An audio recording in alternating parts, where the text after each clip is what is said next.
Ladies and gentlemen, I am your host for today's broadcast, Insane Layer 13, as we're preparing to get underway with our exhibition race here at Russia. This is not going to be a points-paying event, and there's also going to be some very different from normal things going on here, and we will get underway with explaining that shortly here. Before we get too far into this, I do want to go ahead, go over some of the general things going on. Point standings have not been updated after the end of last week's China race, but again, non-points race, so it doesn't really matter. Hopefully that gets properly updated going into next week's event. As we look onto the circuit right now, already we're starting to see a little bit of movement on pit lane. That looks like it is out of, I believe, is that, never mind. It looks like the movement, oh, that's interesting. I'm seeing some movement in the pit stalls, but nothing for sure. Although it looks like the first driver to get onto the circuit is going to be BG Volbeast there in the Alfa Romeo, and he's going to be joined just a little bit behind him in the Aston Martin is Collie Boy in the Aston Martin. So those are the first two drivers out onto the circuit. Now we're already seeing more guys come out onto the track. That's Ryan Hurricane who's come onto the circuit. Now XRL Yun is merging onto the track, and we see XRL Ozda also making the drive off of pit lane right now in the Mercedes. So, as it stands right now, this is going to be different for this race compared to the normal race. In today's event, we are not going to have one full three-tiered qualifying session. There will be two qualifying sessions. The first qualifying session will be entirely... Whoop, I just screwed that up. The first qualifying session will be with equal cars throughout the entire time, and the drivers with the fastest pace will be put in the slowest cars, and the drivers with the slowest pace will be put in the fastest cars. Then we will have another 18-minute qualifying sessions, then with realistic cars, and the drivers put into the cars that their pace represented. That will set the field for an actual proper 100% length race. It is I'm just going to say controversial, and I'm not going to get too far into my own personal thoughts on it, but it is a controversial opinion to do this switch test, but it is only a test, and it's only fair to give it a test to see what it's going to be like and how it's going to affect the event.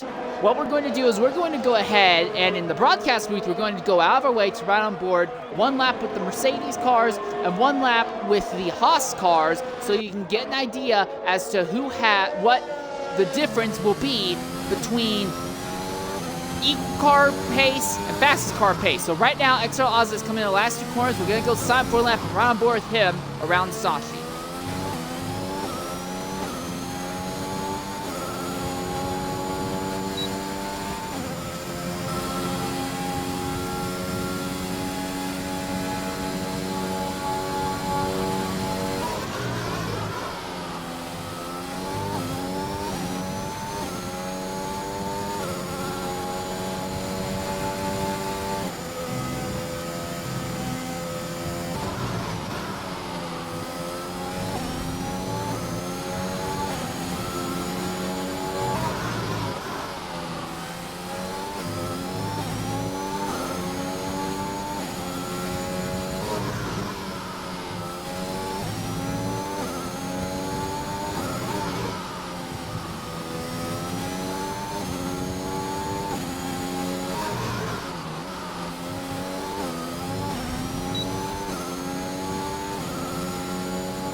Alright, and Ozda also will be the first driver to put a time on the sheets with a 1:31.961. Right now, the only Haas driver on track is Frisbee, and he is already in the middle of a lap, so we're not really in a position to cut in the middle of a lap. If we're not able to get a full lap on board with Frisbee by the end of the session, we will try and compensate with a lap on board with one of the Williams cars. Speaking of which, Jigsaw has brought up a 132.126. Yun has had a very bad lap, 148.654.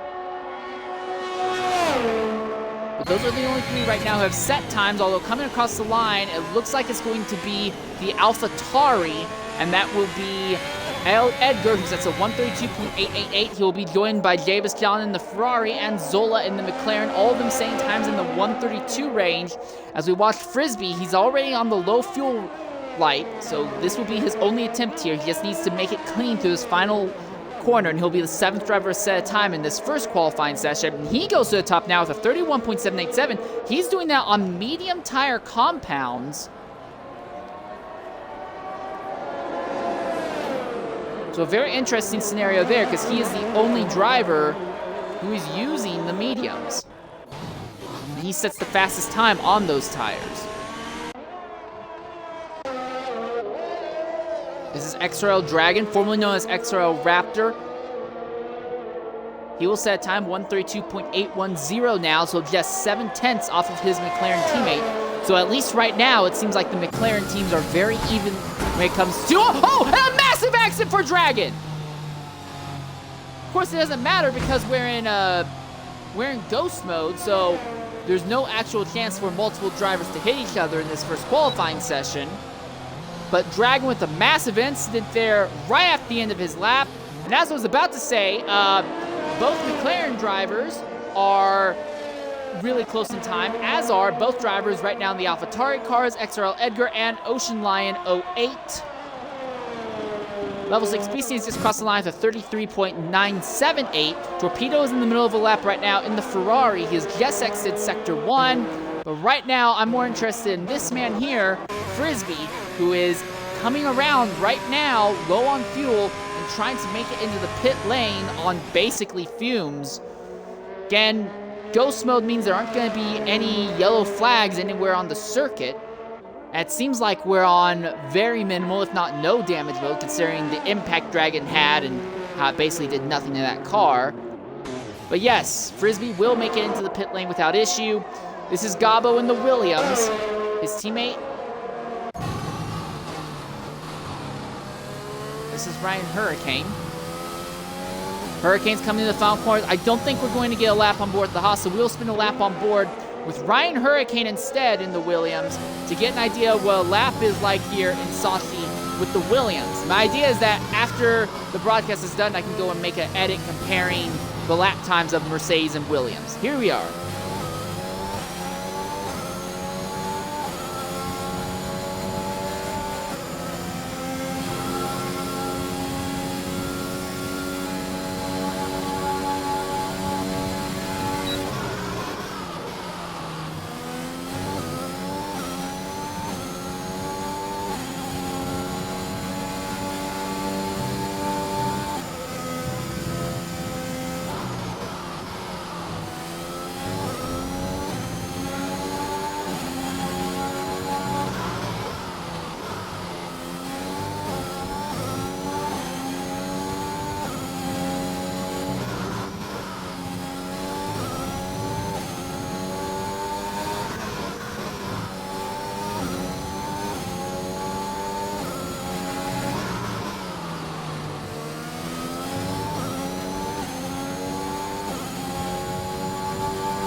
All right, and Ryan Hurricane goes second with a 131.620 in the Williams machine. So with a little bit less than 9 minutes left in the session, there are only 3 drivers who have not set laps. That is BG Bullbeast, this man here, XRLO, Collie Boy, who is on an out lap right now, is a little bit behind Low on circuit. And then there's also XRO Yun, who has set a lap, but his lap is not even remotely competitive. He's already on an out lap going to try and go faster. Low comes across the line with a 32.9. As we see, Collie Boy crosses the line to begin his lap, and Yun has begun his lap as well. So now we look at Yun. I'm interested to see where he lost all his time in the prior attempt that he made. Again, we are in ghost mode, so there's not a chance for him to get a draft off of his teammate here either.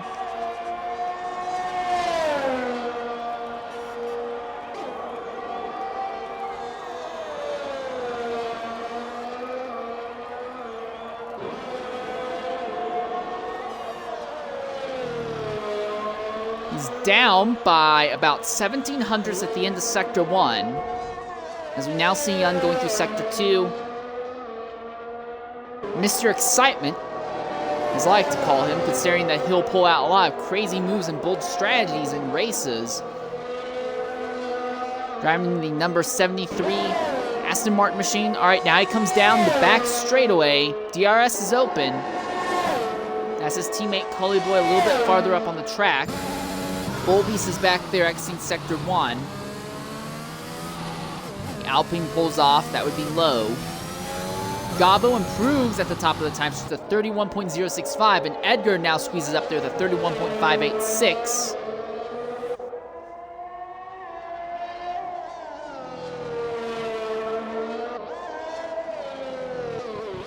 And now around the final corner, up by 16 seconds, 32.267 for XRO Yun. Collie Boy will not follow him because Collie Boy has had an incident and has spun in the middle of his lap. And this is not going to help him one bit as he backs off circuit real quickly to open up the track for the Mercedes as they go through. As Ozda, who is already out there trying to get another lap in, BG Bullbeast has invalidated his lap and he's already aborting to come into the pits and try for another shot at it. So 17 of our 19 drivers have set laps at this point in the session.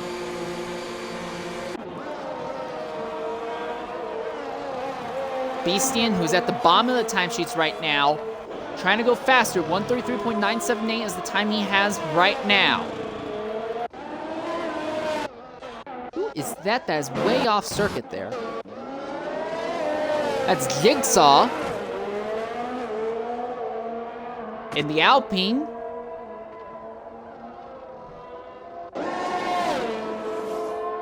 Who's just screwing around right now and obviously does not really care now that he has set a lap and knows that it's ghost mode. He obviously does not care about anything at this point. Interesting enough, Frisbee is not elected to come back out on soft tires. Ozda has improved up to a 31, is not improved, but he's maintained in the top 5 times with a 31.632.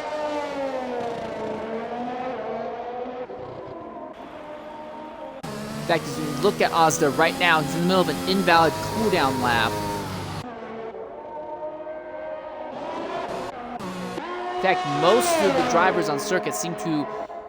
Well, here's one. Air Max is up by a little bit at the end of Sector 1. At the end of Sector 2, he is still up. He's actually up by about 1,800 at the moment. So that sort of improvement would not see him any closer and would not put him over Zola, though. Zola is exactly 2 tenths over Air Max, but Air Max can maintain this improvement through Sector 3 and build on it. He might be able to squeeze Zola out for 10th. He aborts. Dragon also aborts here. Beastian's on another lap, but he's down on time at the end of Sector 1 as it is.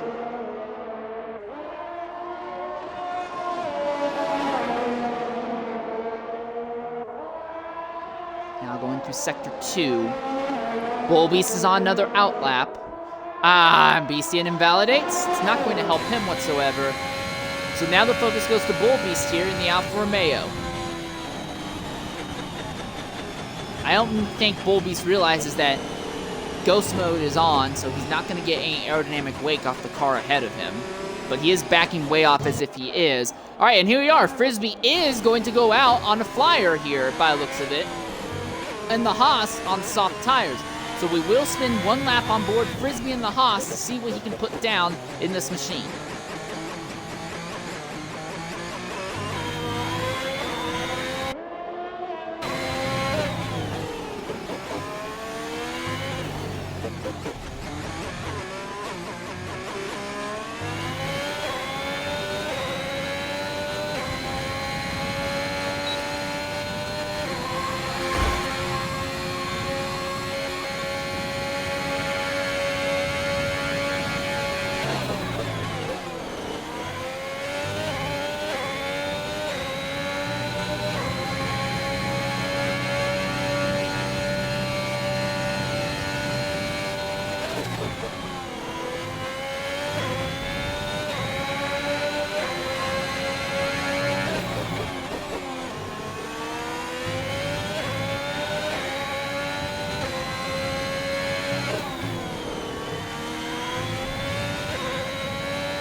right, and there you are. Frisbee goes to the top with a 30.422, taking off 1.3 seconds just from tire swaps alone. Collie Boy has yet to set a lap in the Aston Martin.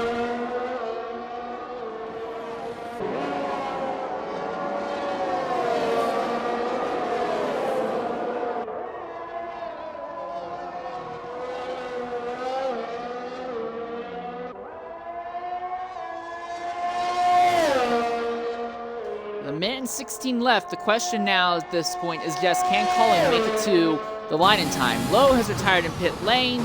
A very underwhelming time from XRO Lowe, 132.910.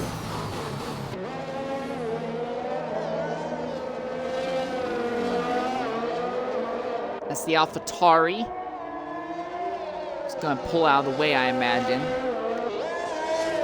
Last driver who needs to set time in this session. This is it. We're off.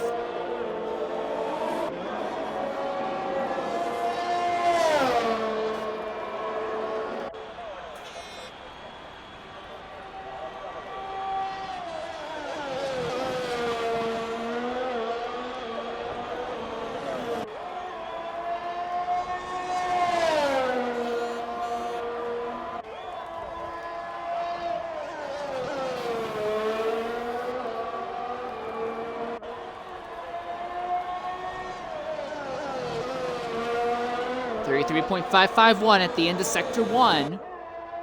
There's still a lot of other drivers in the middle of laps right now, all trying to make last-minute improvements.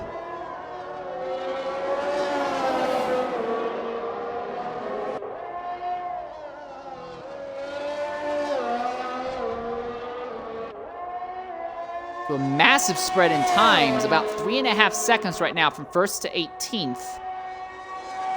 Ozda retires in the pits now.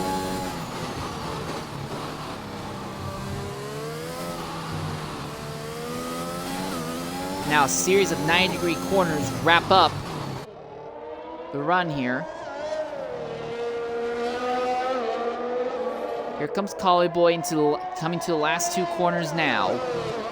Cannot afford to invalidate these. Low on fuel, but he will be clean and across the line for Collie Boy. Not a great time. 32.911. That's just 1,000 slower than what XRO Lowe had set. Flavor in the middle of a lap, but is he up on time? No, he's actually down by 3 thousandths of a second. A lot of other small changes trying to be made here. Zola and Torpedo not able to improve. Ryan Hurricane is up on his time right now, though. It's kind of a shame because we spent 1 lap on him, and he's now improved on that by about 2/10. And with that, everyone who's in the middle of a lap has set their lap or has invalidated it. So the lineup you see right now is the final time. And the spread from top to bottom, like I said, about 3.5 seconds gap from Frisbee at the top to Level 6 Beastian at the bottom.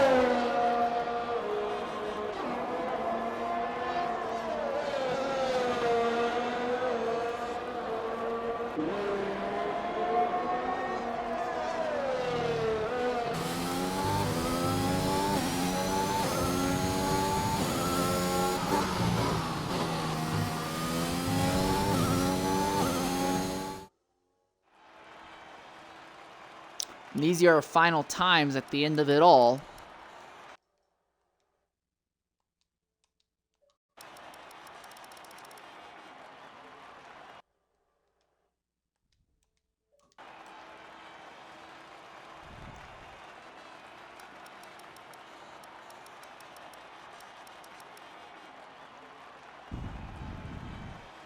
As we prepare to come to the end of this session here.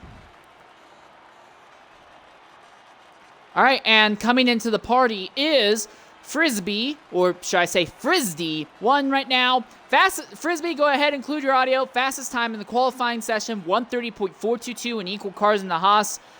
You spent your first lap, though, on medium tires, and were actually on top of the time sheets for a while with that. What was the strategy going forward on the mediums? Oh, sorry, my controller wasn't plugged in at first. Yeah, I didn't see the rule that we had to do the softs only, so I was messed around on the mediums. I probably could have still got pole on the mediums, but Then I saw the rule about the softs, so I rushed back into the pits to go and do a soft run. Well, you put down an outstanding time. Your lap I'm not going to keep you for a whole lot longer, but I will say this: the gap from the top to the bottom seems to be about 4.5 seconds. Nearly a half second of that is just from your improvement from the tire compound alone. So, outstanding job there on both laps that you turned. Yeah, thank you. I think I'll do it like I'll be a midfield in the Haas, because it's about 2 seconds I think that you lose. All right. Well, it will be interesting to see how it turns out here in the race. All right. Well, that's Frisbee. We also went ahead and reached out to level 6. No luck getting him actually into the party here. And it looks like... Is everyone leaving the lobby right now to try and load up the new proper lobby?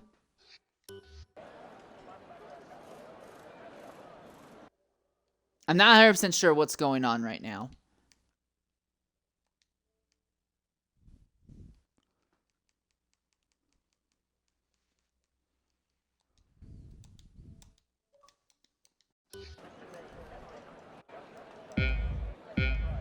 Oh, okay.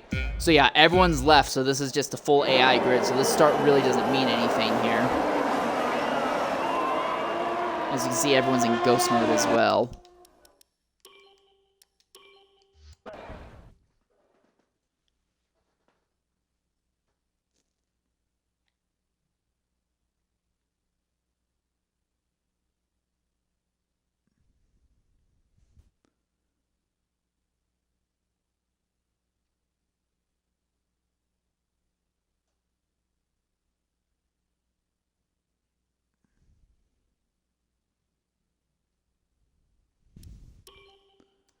So now we just wait to see if we can get an invite into the actual proper lobby.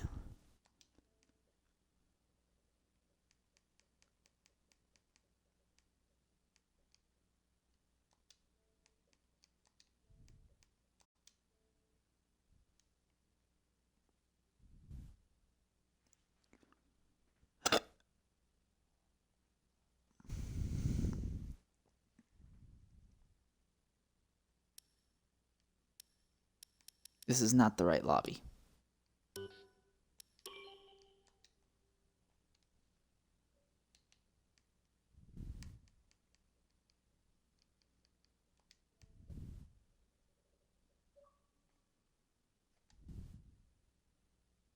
Thank you.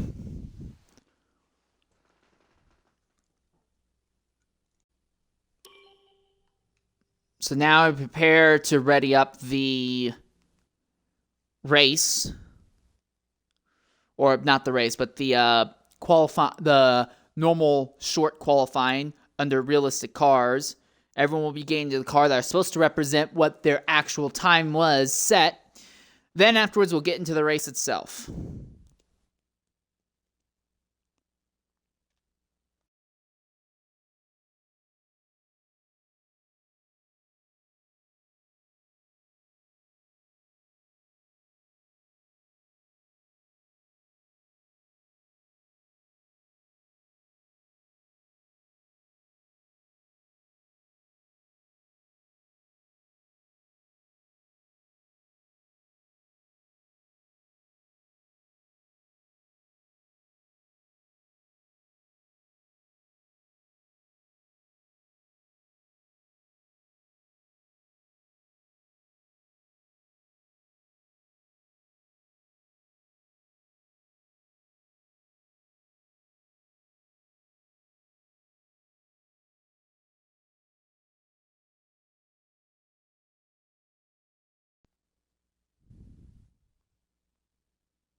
Just stand by right now, waiting for everyone to get loaded into the lobby.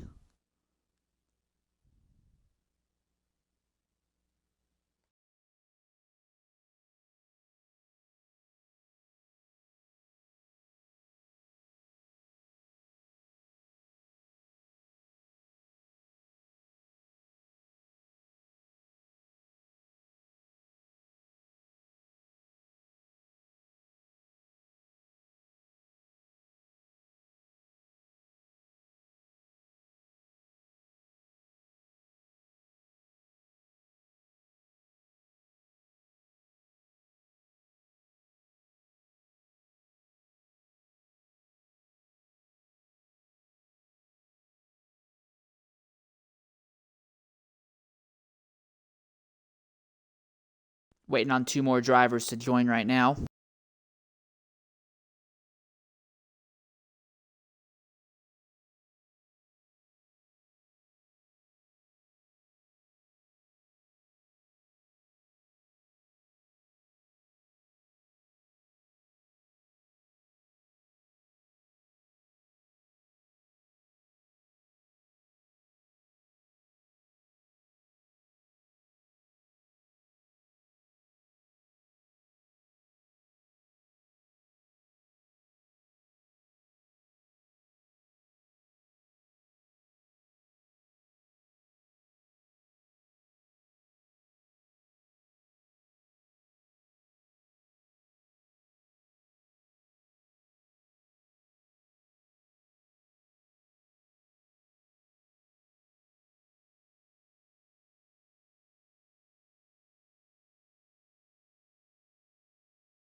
Stand by right now as one driver still has yet to join the new lobby.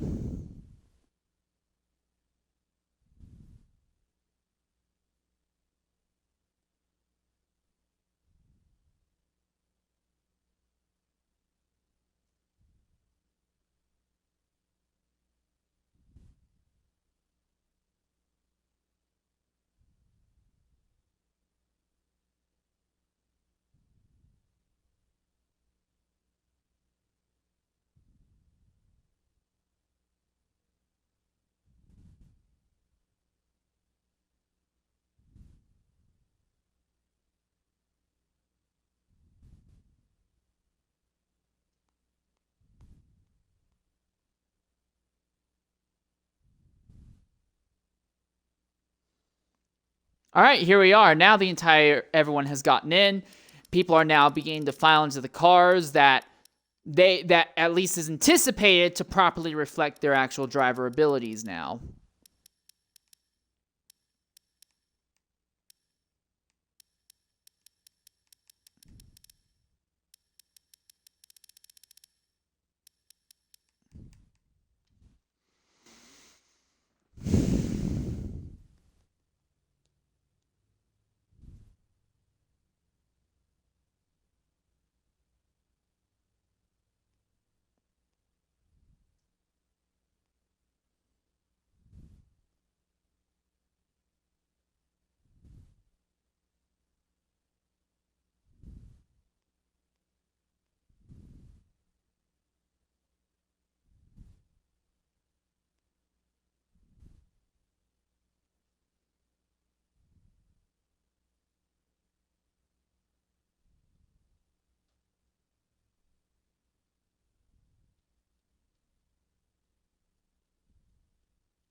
Just stand by right now, waiting for time to clock on, so...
All right, so it looks like they've just about got everyone into a car that they believe will properly represent what their actual pace is. The only exception right now is Gabo. He has yet to get into a vehicle. But other than that, everyone is in.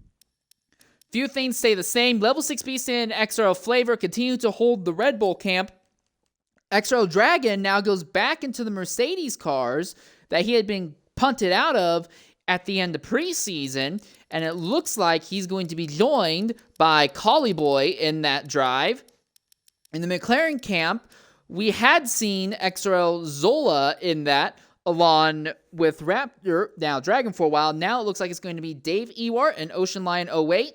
In the Ferrari camp, Lowe is now back into the Ferrari that he prefers, and Zola is going to be in the Ferrari with him as well. Then you look at the Alpine. In the Alpine camp, we now have XRL Ozda, and he's going to be joined by Jabus John. A little bit farther down the order, you have the Aston Martin team that now has XRL Jigsaw, formerly known as XRL Fiend, and he is going to be joined by XRL Edgar. The AlphaTauri camp now has XRL Yun and Torpedo. In the Alfa Romeo camp, it's going to be Ryan Hurricane and Gabo 36720.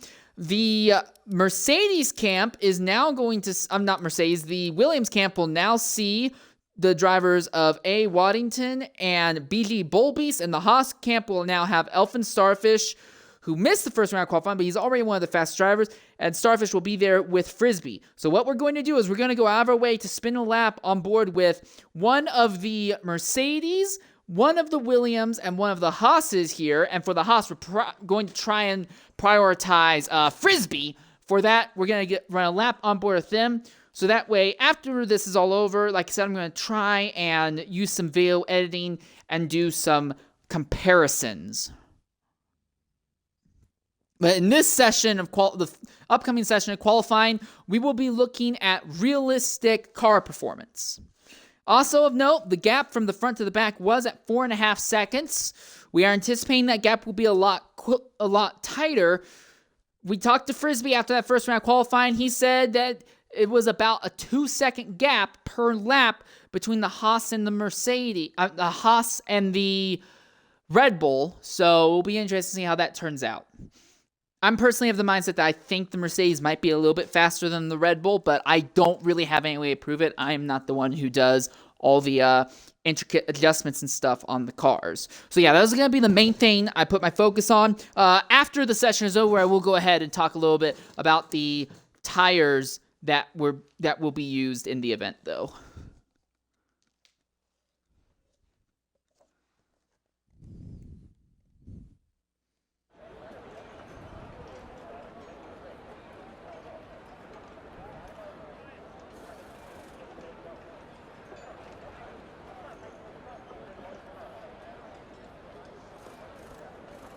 Also getting word that in the race itself, there will likely be a chance of rain falling.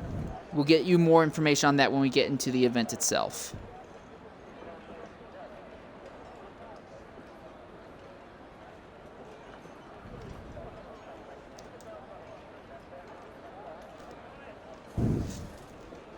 Yeah, so they're saying that you can make it about 30 minutes before you'll have rain in the race itself.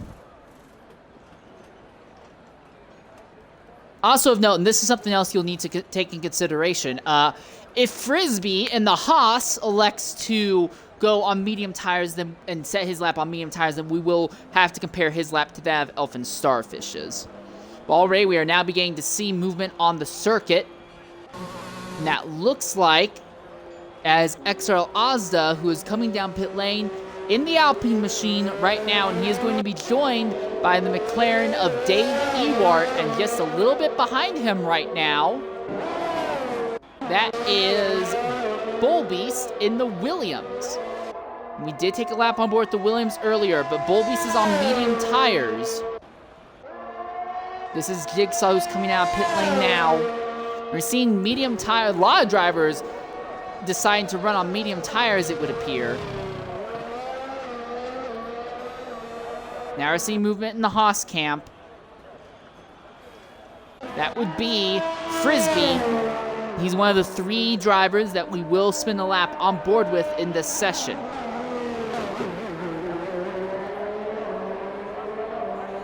Again, being in the Haas and the fact that there's only one qualifying session, he doesn't really have the advantage of maybe cutting his way into another round of qualifying or something. This is it. This is your only shot. Well, this section of time is your only shot to really get a lap in. Now I'm seeing movement in the Mercedes camp, so it looks like both Mercedes are going to come out on track at about the same time. There is still the Williams of Jabus John, who is also in pit lane. He still has mediums equipped on that car, though.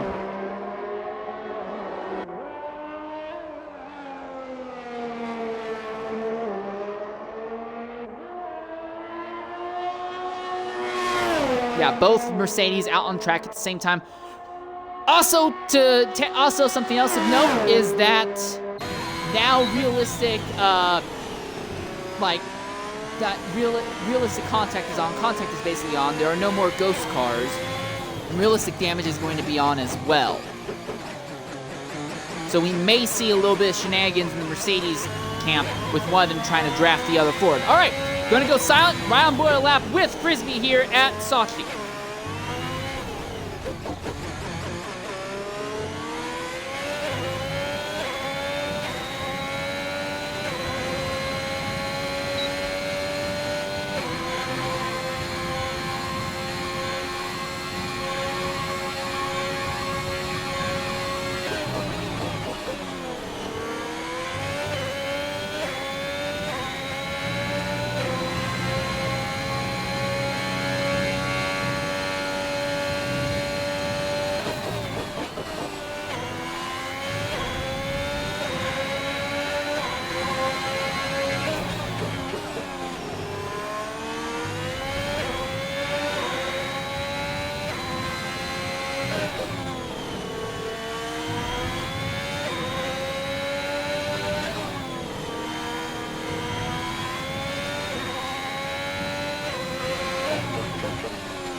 Frisbee goes to the top, irregardless, right away, but it's a much slower time, 1:33.409. So Frisbee said he'd be about 2 seconds down on time, and that seems to be almost exactly the amount that he is off. It's Ozzy going by in the Alpine. Bull Beast, he is on medium tires. This is A-Wide-10, the other Willem. He's still in pit lane, though, so we're going to be keeping an eye on that. In the Mercedes camp, though, Collie Boy is crossing line at the 33.142 on the mediums now. Dragon is on off, so we're going to ride on board with him now for a lap. Well, never mind. He just finished a lap, actually. And it's to the top with a 32.9.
It looks like Dragon's going to abort his lap here regardless. As Collie Boy has also already come into the pits.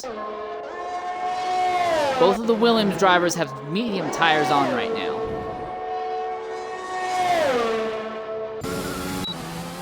So meanwhile, the spread from top to bottom right now is about 1.6 7 seconds from XRL Dragon to XRL Yun. Dave Ewar has just invalidated his lap, so it's not going to help him whatsoever. It looks like it's going to be BG Bullbeast who will be the 15th driver to cross the line.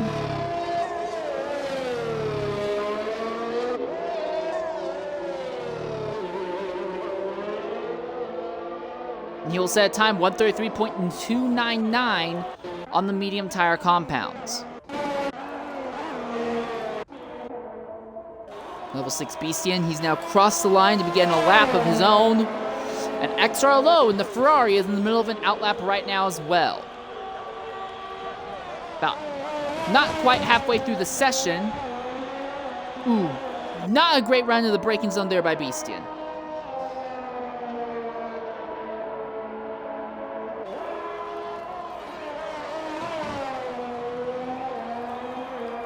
Still need to get a lap on board the Williams and a lap on board the Mercedes if those two come out again.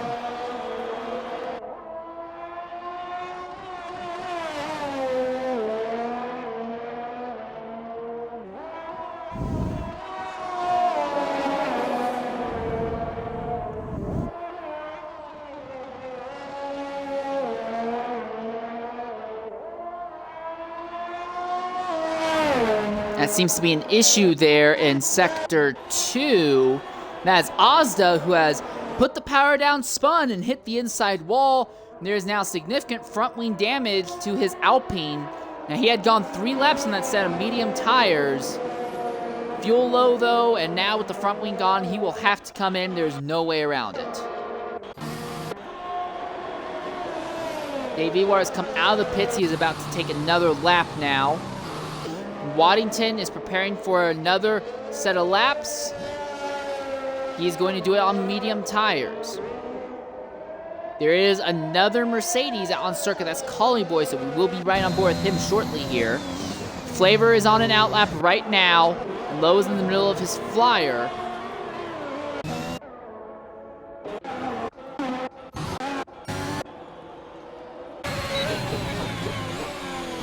Frisbee's time of 1:33.4 has been gradually pushed down the order.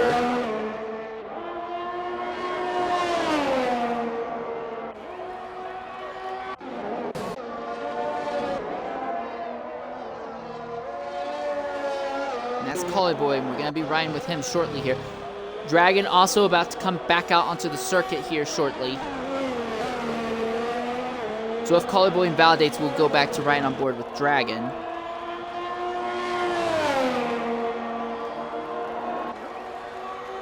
Dragon had actually had enough fuel to go for a second lap, although he'd be very slow coming back in, but aborted in the middle of it. Now Zola invalidates. So we're going to go silent for a lap and round board Collie Boy here.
All right, and that lap by Collie is a 32.319. That is now the fastest time on the circuit.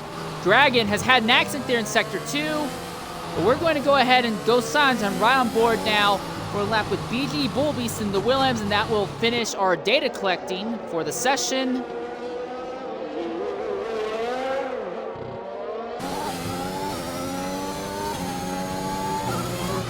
That's his teammate Waddington ahead. They're not close enough to get a draft. Okay, going silent and right on board now.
All right, and BG Bullbeast in the Williams pulls off a 132.474, so that's the second fastest time now.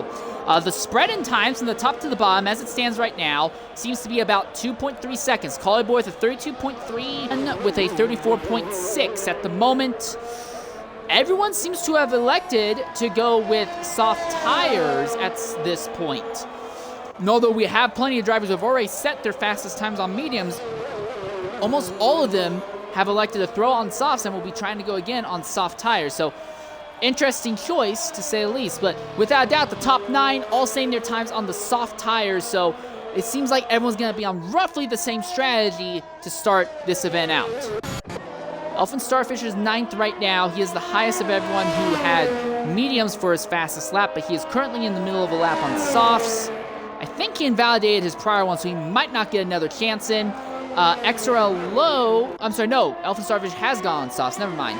So now Low is the highest who has done his prior lap on mediums, and he is now on softs, coming through the last corner to begin a flyer here.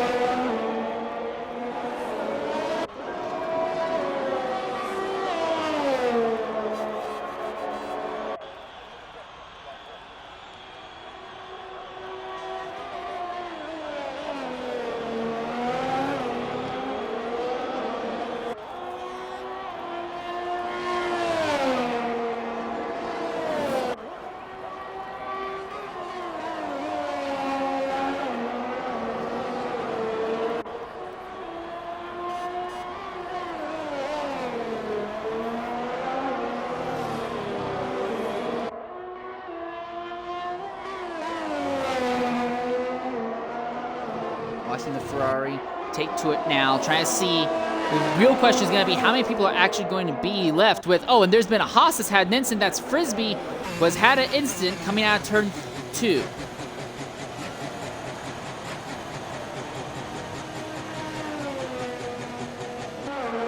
Not looking good for him. Jaba's gone in the middle of the lap. He's already up by 62 hundredths at the end of Sector 1 alone. Now he's up by not quite 2/10.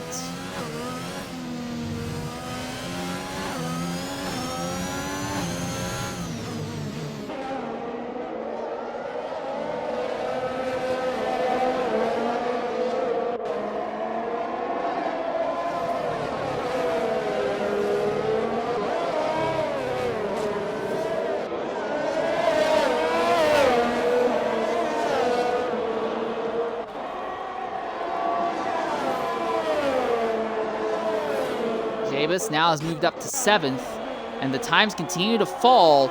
Lowe not able to improve on that first attempt. Going to go for another one, but he has now been pushed down to 14th, so soft tires without a doubt has become the preferred way to go.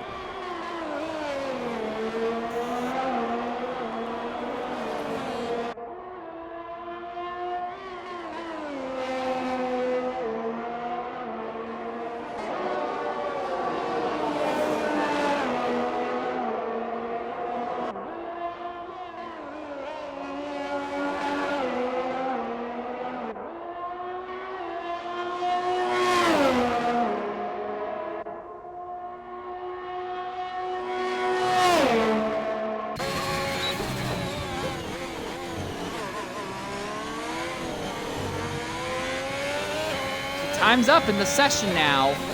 Can Lowe, Hurricane, and Waddington get improvements in?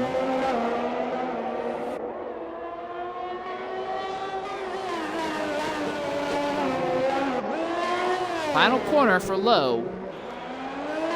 Does he improve? Yes, and up to 4th at that. And Collie has had an accident on his final attempt. Waddington trying to make it happen, and he hits the wall.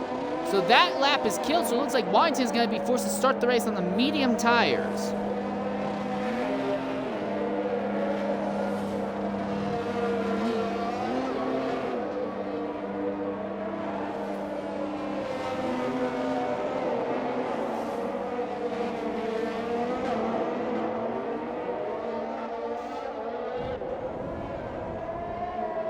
So with that in mind, the session has come to a close.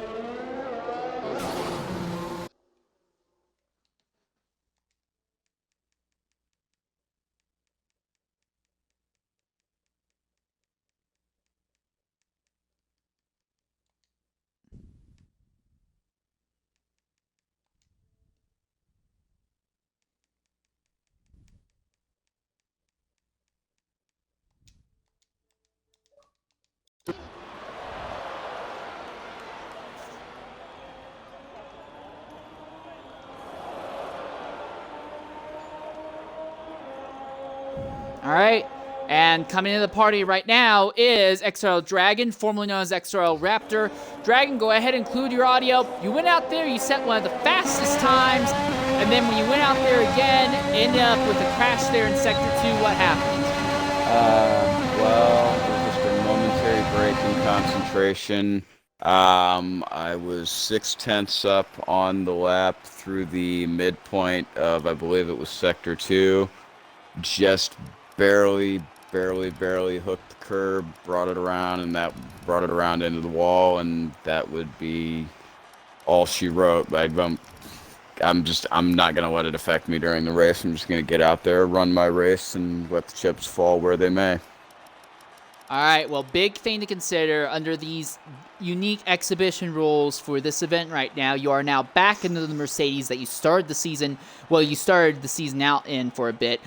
And it was a car that you had some good runs, not perfect runs, but some good runs in. Do you think you can have another one of those good runs here today with it? 1,000%. I mean, the Mercedes was a car that I had grown to become intimately familiar with across the exhibition races that we ran earlier in the season. And I think it's just a car that I know very, very well, and I think I'll be able to get up to the front fairly easily today. All right, well, I do want to say thank you for being willing to jump in and talk with us. We'll go ahead and let you go and prepare for the race. Sounds good. Thank you very much. All right, that's XRL Dragon. Dragon trying to recover from a bout of COVID Omicron variant right now. Been feeling a little bit iffy and under the weather. But the best drivers have always been able to put in a great run in their cars under extreme sickness. So obviously he's hoping that he can replicate that today. As we now prepare to get underway for the race itself, it will be roughly a 5-minute break until we get to the start of the main event.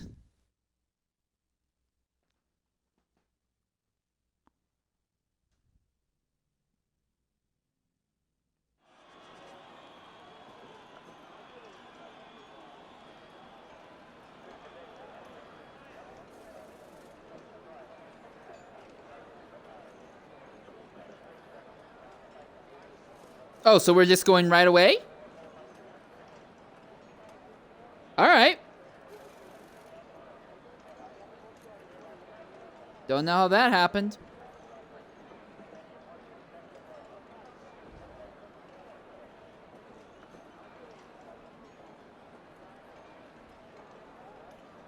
Apparently, so someone screwed up and they're now going to go through a full lobby restart.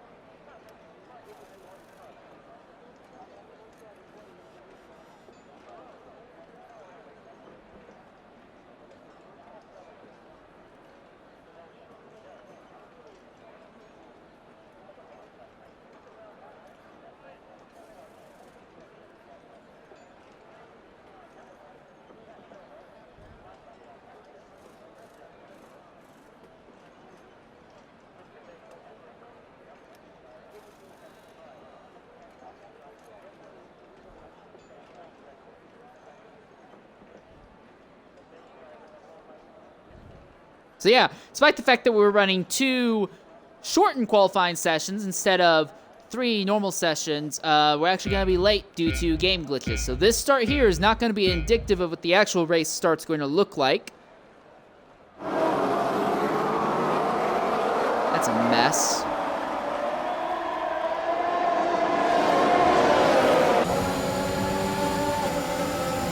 That's why I call not even trying.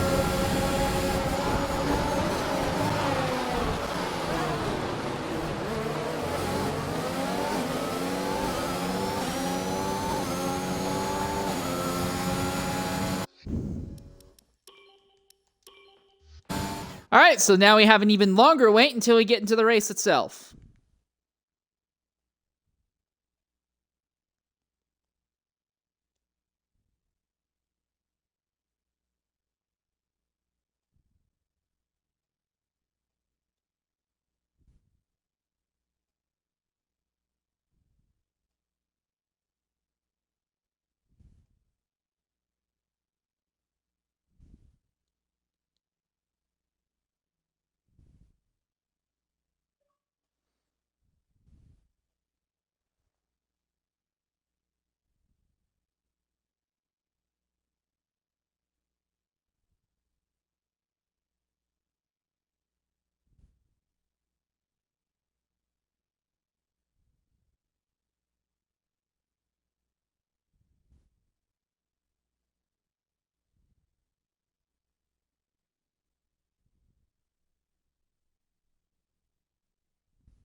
Hopefully I'm going to be able to get into the lobby here.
So several drivers are doing a Xbox restart in order to avoid other glitches that the game may have.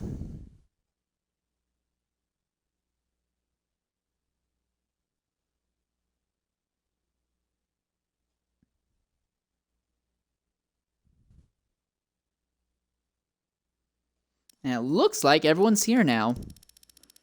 And they'll be fading back into the cars that they were in earlier. Everyone's going to be starting on soft tires, with the exception of potentially one driver at the very back of the grid.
All right, now we get underway for the race itself. Top 10 on the grid are all starting on soft tires. Apparently, though, there will be openings for a change in tire compound for drivers starting outside of the top 10, though.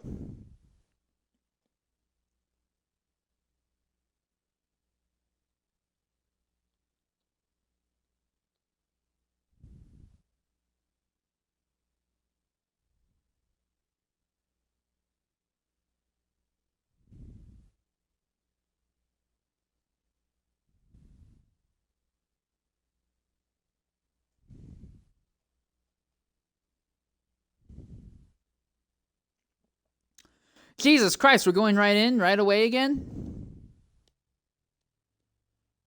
Was there another glitch? No, there was not. Okay, never mind. Never mind. I thought there was a glitch happening again.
real quickly as we try to look at the drivers outside of the top 10 to see if anyone else is jumping on others' tires. Flavor electing to start on mediums, but other than that, everyone seems to be wanting to start on softs.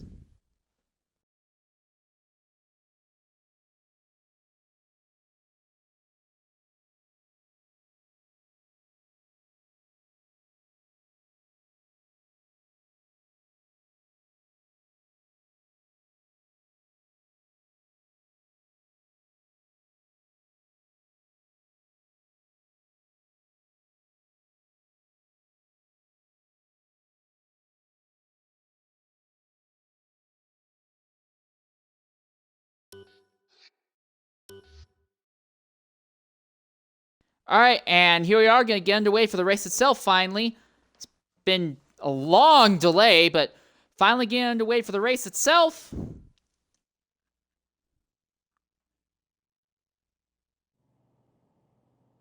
Mercedes power on the front row. 4 lights, 5 lights. It's lights out. Away we go here at Sachi. Right off the bat, Bullbeast has a much better run than Collingboy going down the straight. Edgar is going to out-drag Low. Behind them, they're 3, 4 wide, and everyone got through turn 1 in a good condition. There's still 3, 4 wide back there. We see the Alfa Romeos making a little bit of contact with the cars around. There's winglets falling off, but it looks like most of the field got by without too much of an issue, with the exception of Ocean Lion, and Flavor has had an accident back there as well.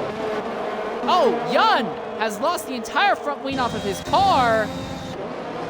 But other than that, it seems like we are under green flag conditions here. Ozda gets by Low for the 4th position now. Low's trying to fight back as we go through Sector 2.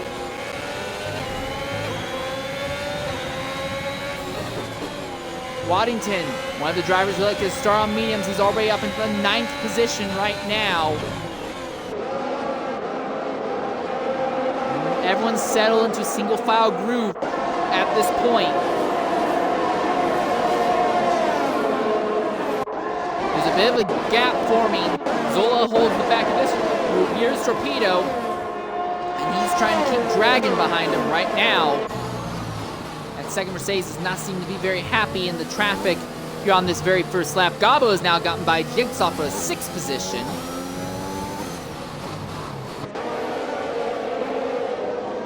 Frisbee's hanging out there in the 15th spot right now. Zola, and Starfish has had an accident.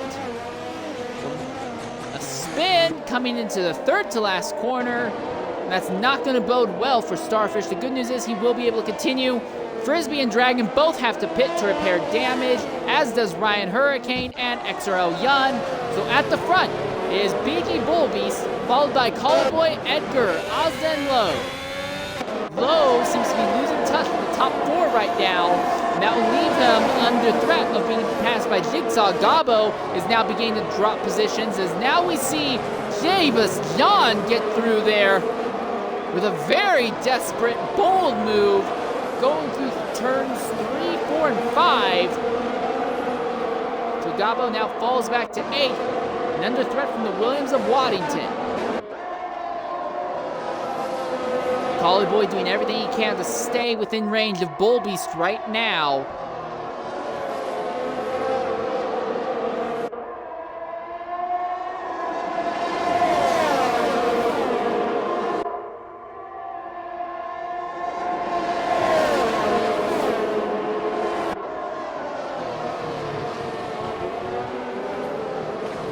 Ooh, big twitch by Collie there, and he's off circuit. And he'll lose 1, maybe even 2 positions and fall at 4th spot now, as Ozda muscles by as well. The bad news for Collie is that DRS is going to kick in soon, and now he's not going to be in the prime position to utilize DRS to overtake BG Bullbeast. In fact, that would go to Edgar, and Ozda is just at the fastest lap, 37.9. DRS enabled. Now we see Edgar utilizing it to close in on Bullbeast down the front straightaway. He looks to the inside, thinks better of it, and holds back for just a little bit. Ozda has fallen off just a bit in 3rd spot. A little bit further back, though, there is this movement as James John fights with Jigsaw. off for the 6th position, keeping his Alpine right underneath the rear wing of the Aston Martin, shooting around the outside but cannot get alongside. Jan has had another incident back there in Sector 3, just after repairing damage to the front wing earlier. And once again, significant front wing damage to that car. Lowe's actually closed in just a bit on this front battle. This will be the best chance for the likes of Edgar and Ozza to do something to Bullbeast. Bullbeast started second, and Jan has crashed out there in Sector 3. His day will come to a premature end, sadly. Still green on the racetrack. DRS works easily for Edgar. Edgar scoots by the Williams without any issue whatsoever.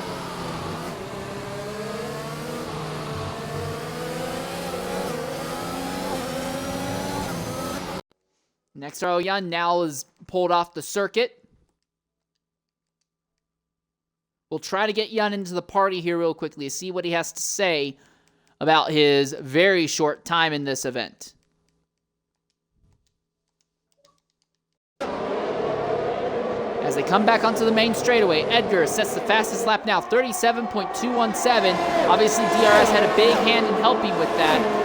Bullbeast trying to close in, but it's Ozda who actually has the run on Bullbeast and will take second. And now Collie might get a chance to get by the Williams driver that he was trying to stalk earlier. Bullbeast is trying to fight back against Ozda, going through Sector 1, but Ozda doing a decent job at defense. So hold on to that spot. Ooh, that was a little close for Ozda. Loses a bit of time to Edgar. The top 4 once again pulling away from everyone 5th on back.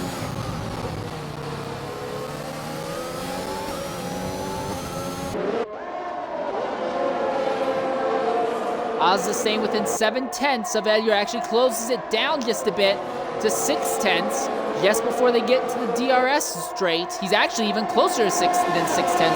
So this could be very good for Ozza in second in the Alpine. DRS open. He's barreling down on the Aston Martin in the lead, but will not be able to do anything with it.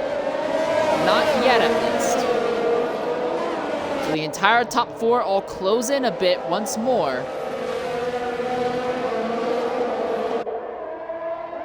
Ooh, and that's Gabo. Gabo, who had been slowly losing positions earlier, now has front wing damage, has spun, will drop out of the points paying positions. Rough time for him. This now promotes Waddington up into the 8th position. But again, the real focus is going to be at the front. Ozza now right there behind Edgar. DRS, simple DRS overtake. And he gets it. Collie still stuck there behind Bullbeast. Edgar now looking to fight back against Ozza for the top spot. But the race is basically turned to a matter of just, you want to be second going down the straight. Edgar now has a time penalty, and that's not going to help him. But right now at the front, it seems to be a battle of whoever is in second position really controls the pace of the event. The leader is just not physically able to get a big enough gap on the drivers behind him to really start setting his own pace. Second place, for all intents and purposes, seems to control the race, and then obviously first and second seems to swap every lap or so, simply due to how overpowered DRS is. Down the straight, Edgar is within half a second of Ozda, closing within a 3rd, a 1/4, a 5th, a 10th, but he will not go. But Edgar gets hit from behind by Bullbeast, and Bullbeast goes through. Oh, and now Bullbeast gets turned. Chaos as Bullbeast, your second row center, has a spin and gets dropped down the order. Now that promotes Jigsaw up into 3rd. Collie recovers into 4th position. This is great news for Ozza, though, because now he does have control of the race. A 3.7-second gap in his favor. Bullbeast is still sideways there in second pair. He's finally getting underway, but Collie and James John also coming in and pitting. No yellow flags, though, so Waddington now up into the 6th position on the track. So when it comes to medium tires, Waddington's still in a good position, although he will lose a spot to Zola right now. Zola has DRS, will use that to scoot by without too much issue. Now we see Waddington fighting back against him. They'll be side by side. And the Williams has the wider line, and that ended up working out well. He compromised the exit of the Ferrari enough that the Williams was able to put the power down very smoothly. Very, very good job by Waddington to gain the 6th position and keep the Ferrari split. Zola still right there behind, but Waddington will have DRS on the other Ferrari of Lowe farther up, and Waddington can use that as a defense against Zola going down the straight. Lowe more than a second out from Dave, so there's not anything that Lowe can do in this fight. Either way, though, it looks like Zola's faster than Waddington down the straight. The double draft is working in his favor. As they go into the braking zone, they're side by side. Williams trapped on the outside lane. He's still holding even, but will not be able to do that forever. Tries a crossover move, will not work. Zola back in front of Waddington now. Waddington, though, is now right in Zola's draft and will again have the same double draft and DRS effect that Zola had on the prior straight. All this fighting is letting Lowe hold on to fifth without too much issue. That might change this time, though, going down into turn 2. Zola, massively faster than Lowe. Waddington follows suit without issue. I'm not seeing any overtakes that aren't DRS, honestly.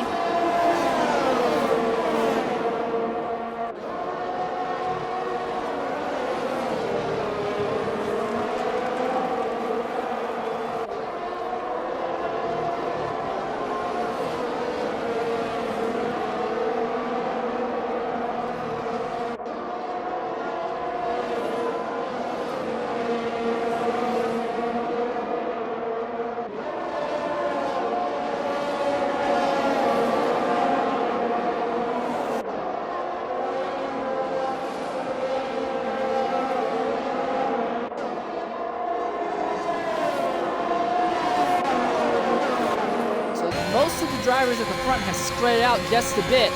Zola is in 5th now and has to deal with Waddington behind. Waddington a little bit faster in a straight line with DRS help, but the medium tires have not yet been able to surpass the softs when it comes to pace. But still, Waddington's doing a great job hanging out there in 6th in this machine. Farther back in the grid, fight between a Red Bull and a Haas. Dolphin Starfish going up against Level 6 Beastian for the 11th spot.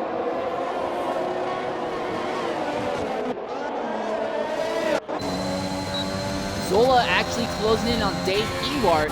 Lowe's lost touch with Waddington. Zola right there behind the McLaren, but not close enough to make a move going into 2. The problem, though, for Waddington is that this now means that Zola will be able to use DRS freely as a defense against the Williams.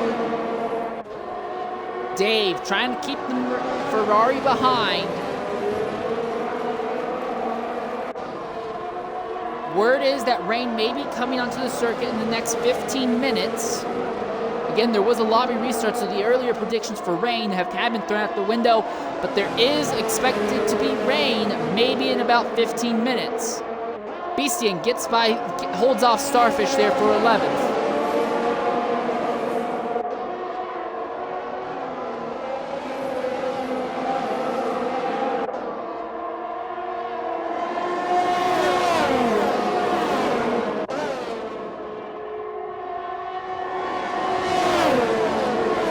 Here comes Zola, barreling past using DRS. He was able to get alongside the McLaren, but could not complete the overtake. He ends up going wide. That's going to let the Williams in. Now the Williams of Waddington might finally be able to get by Zola. Zola trapped on the outside. One corner, comes back on the next. Oh, but ends up making contact, twitching. Now we'll lose a position to Lowe potentially. And yes, Lowe cuts off the exit for Zola, and Zola falls to 7th spot. So now Waddington is in 5th. He needs to hope that, yes, he has DRS on the McLaren of Dave, and he'll use that to close in a bit. Farther back, Torpedo looking for a move on Zola, can't make a move stick.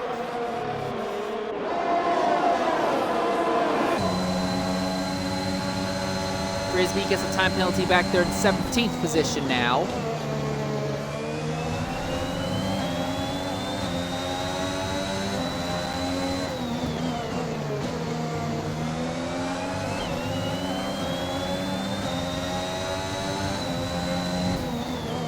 Dragon has, although he's back there in 19th, way off pace, is just at the fastest lap of the day, 136.8. Trying to recover from a lap 1 accident. So now Waddington using DRS once again to try and close up to the McLaren ahead. The Williams has the advantage because Dave does not have any DRS he can utilize, and Waddington is on tires that will last longer. So it's just a question of how long will it be until the soft tires start falling off, and if rain does come in about 15 minutes, Waddington will be in a great position because he'll be able to pit before his tires are completely dead.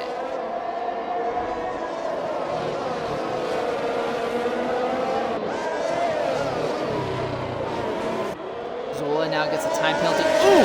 Bad run by Dave coming onto the main straightaway. Waddington's there. Waddington pulls alongside down the straight, falls back in line behind the McLaren, but he'll use DRS to overtake going down into turn 2. Actually, before they even get to turn 2, another easy, low-skill DRS overtake.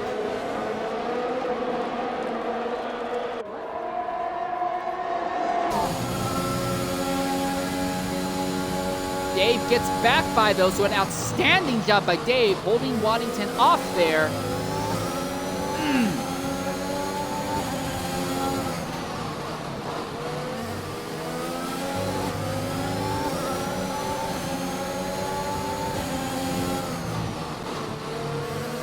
Dave doing a good job keeping Waddington behind. This is actually probably the most interesting battle on the circuit. Even engines. The McLaren should have a better overall aerodynamic and suspension package, though.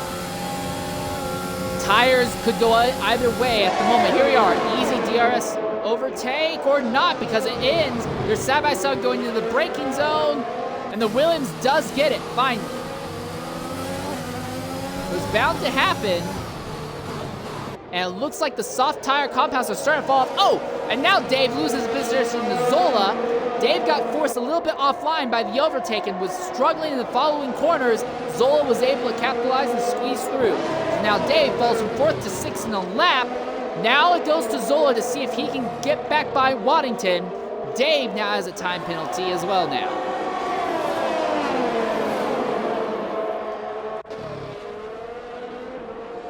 Farther back, look at Torpedo. He dives to the inside, but thinks better of it. He can't actually pull up alongside Dave Ewart there.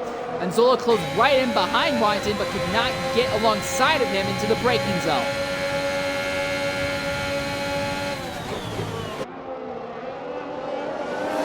Oh, big jump over the curb for Zola. All 4 tires up in the air. He'll lose the position of Dave Ewart there. But the fact that the car did not take damage in that massive jump is incredible.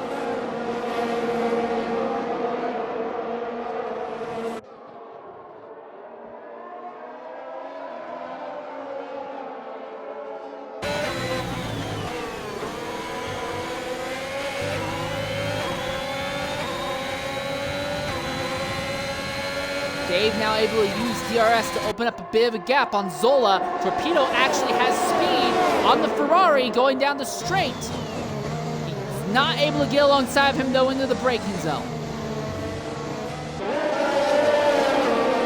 So Waddington holds on to 4th over Dave. This is the most active battle on the circuit. Although a little bit farther back in the grid, there is this. Frisbee is catching Ryan Hurricane for the 15th position. Torpedo now gets by Zola as Zola is coming in the pit, so maybe Zola did take damage in that massive flying jump he took over the curb.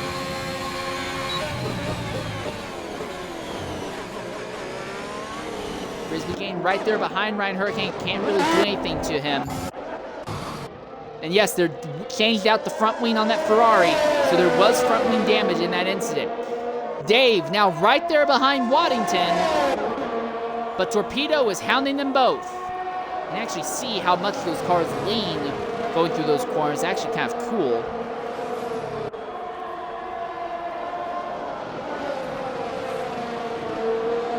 Sector 3. What the heck? Is that Lowe? Lowe has had an accident there coming into the pit lane by the looks of it.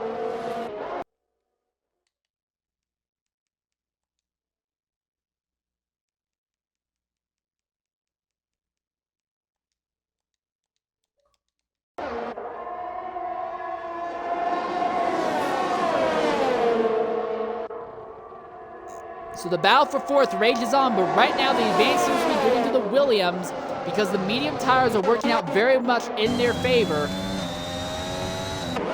All right, and coming into the party is XRL Lowe. Lowe, go ahead and include your audio. It looked like you were having not a great time at least, but an interesting time. Accident coming into the pits. What happened? Oh, no. Just, I have a problem with my pedals. My brake is, every time I hit the brake and then I release it, it's still on. So, yeah. Retired in the pits. Probably going to have to take this thing apart and take a look at what's going on. But I have every single corner I was taking, every time I braked, let go of it, it was still on. So it was hindering and it was causing issues, right? People probably behind me were seeing I was slowing down. Probably is more than I was supposed to be, but I don't know what else to say. Malfunction. All right, well, good thing at least that happened in an exhibition race and not a points-paying race. Yeah, I don't know what to say. Today's definitely not been my day. Couldn't qualify in the first one. Just couldn't get a lap together. And I don't know if it was the pedals.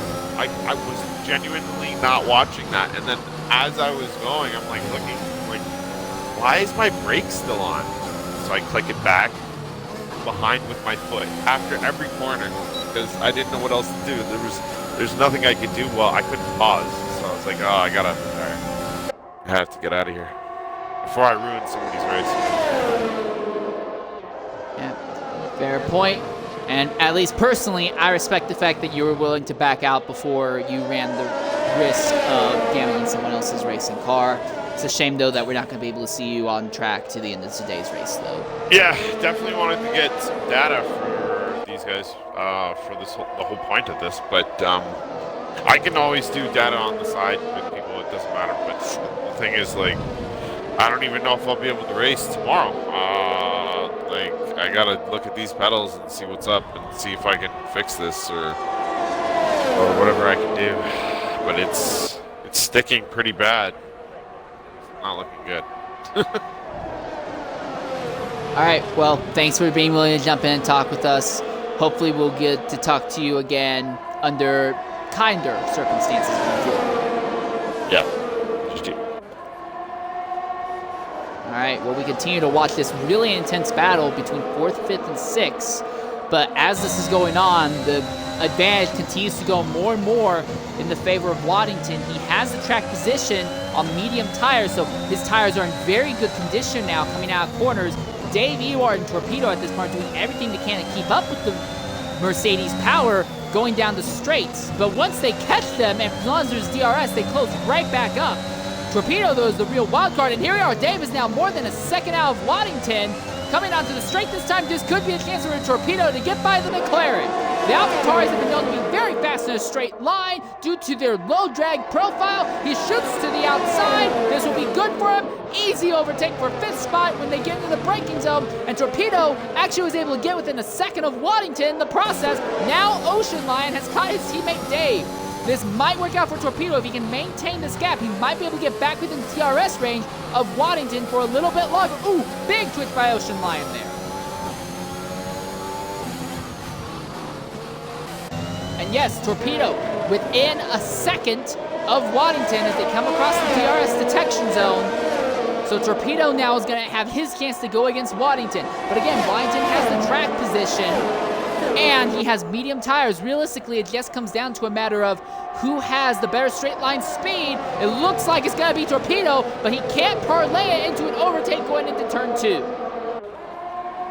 So right now, it seems to be a lot like a game of just maximizing your time in the DRS zones more than anything else. There's not really a whole lot of incentive to make any passes on the circuit whatsoever unless it's on the DRS zones, at least in that battle that we've been watching for a while. There's also this fight.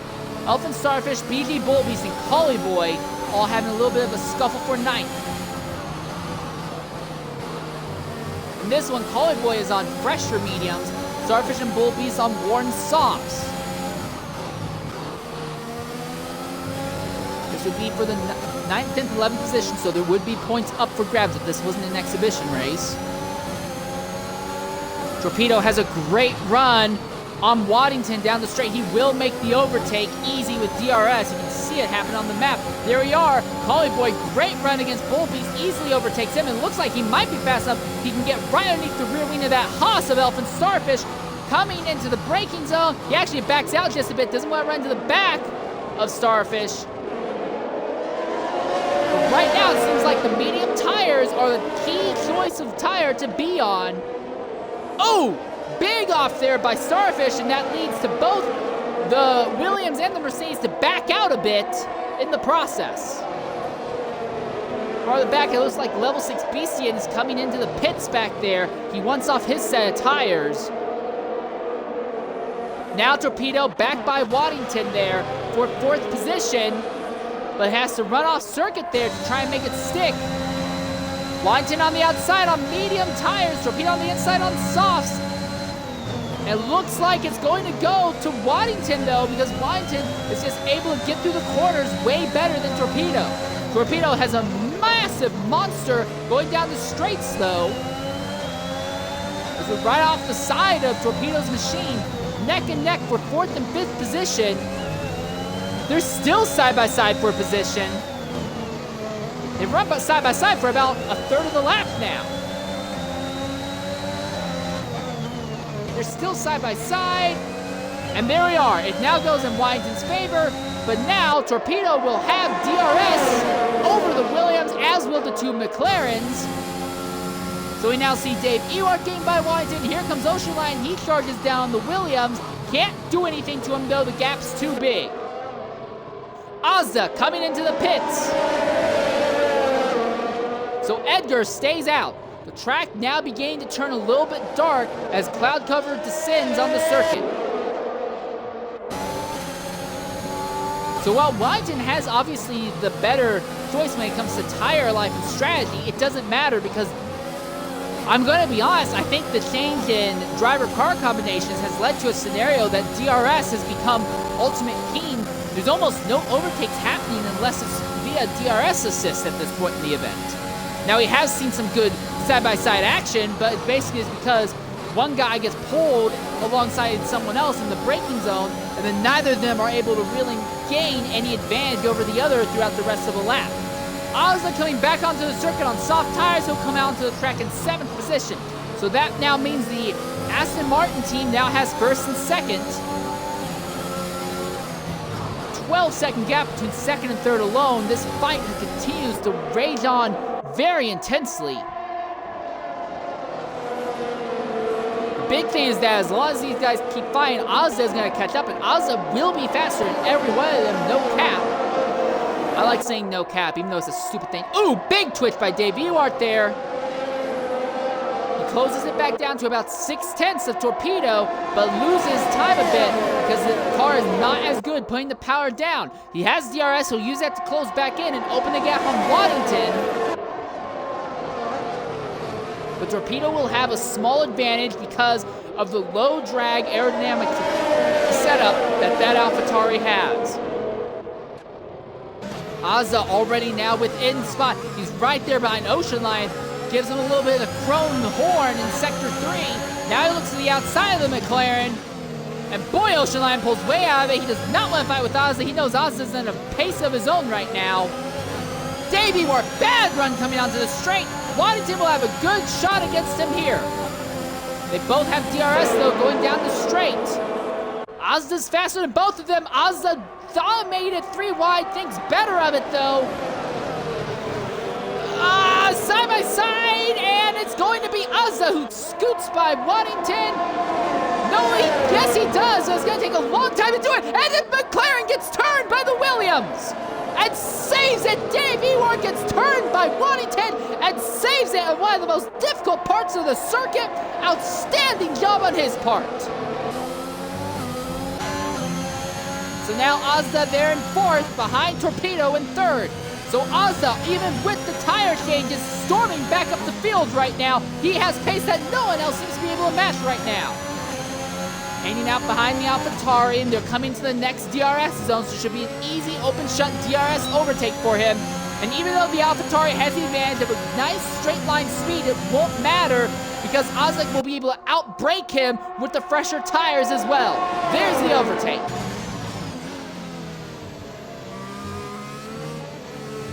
The advantage for Torpedo, though, is that he'll be able to potentially stay in touch with Ozda, come out to the next straightaway and use that to try and pull away from Torpedo, who has now moved himself back up into fifth. But Ozda now only about 18 seconds out of the lead at the moment, and closing down on it fast. 36.6 for Ozda, sweet Christ alive.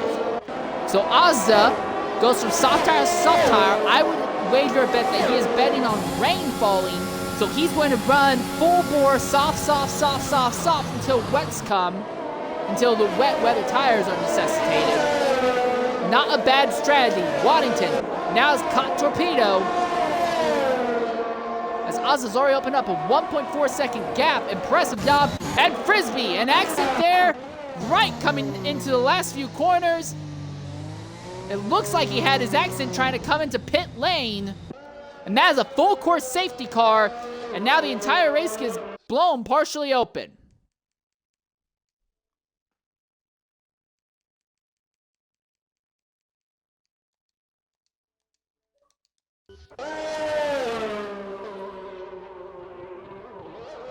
Beastian. And apparently rain has now fallen onto the circuit. So now the question is, who at the front of the field realizes that rain is here? There is enough gap, I think, for the Aston Martins that they could go ahead, pit, throw on intermediates, and not have to worry. Will Edgar come in? No, Edgar is staying out. So Edgar does not want to double stack. But this means that he will run the risk of potentially losing more positions later on. Jigsaw is not pitting either. Will Ozda pit? But we can see rain now falling on the circuit. Ozda not pitting. So Ozda thinking that track position is still keen at the moment. So this now means that Torpedo has the advantage because he has gone ahead. Oh, but he gets a 5-second penalty for speeding in the pit lane, so that's not going to help him. But rain now in the area, as we are now beginning to see drivers Torpedo and Dave Ewart and Davis Dillon all coming in. Now Bulbies comes in, Starfish comes in, Collie Boy comes in, Zola comes in. I imagine Ryan Hurricane and Gabo will both come in. So everyone from about 7th on back coming in to throw on intermediate tires. So the top 6 on the track now in a bad position. There is a high risk that they will lose very important track position under the safety car. And what's doubly a problem is that because Edgar stayed out, he's caught the safety car, so his pace has been backed way down. Jigsaw is now behind them. Ozda's gonna be behind them very shortly, so Jigsaw, at the very least, is going to get squeezed a bunch of positions down the order because they will have to be double stacking in the Aston Martin camp. And even if they don't double stack this lap, then one of those 2 Aston Martin drivers will have to wait another lap after the entire field's gathered up, and they're going to lose a bunch of positions here regardless. And Dave Ewart, they got the information wrong in pit lane. They threw on soft tires when they needed to throw on intermediate tires. From sublime to ridiculous here. Right now, Flavor is there in 6th. Torpedo is 16 seconds out from Flavor at the moment. So it might be that 2 of the top 3, I'm thinking Edgar and Ozda, will be able to pull off this pit stop without too much issue. But for the drivers like Jigsaw, Waddington, Ocean Lion, and Flavor, they may be at risk of losing significant positions on track to these other drivers.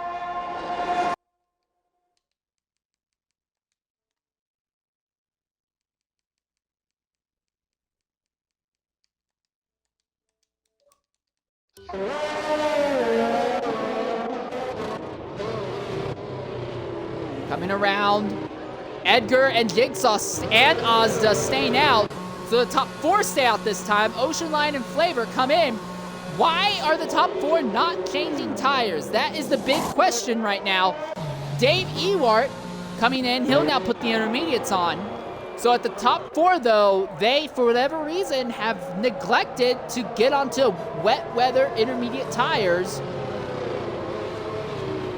And now we will see Torpedo pick up the race lead. Although Torpedo does have a 5-second penalty, he'll have to serve a little bit later in the event. Bizarre circumstances here.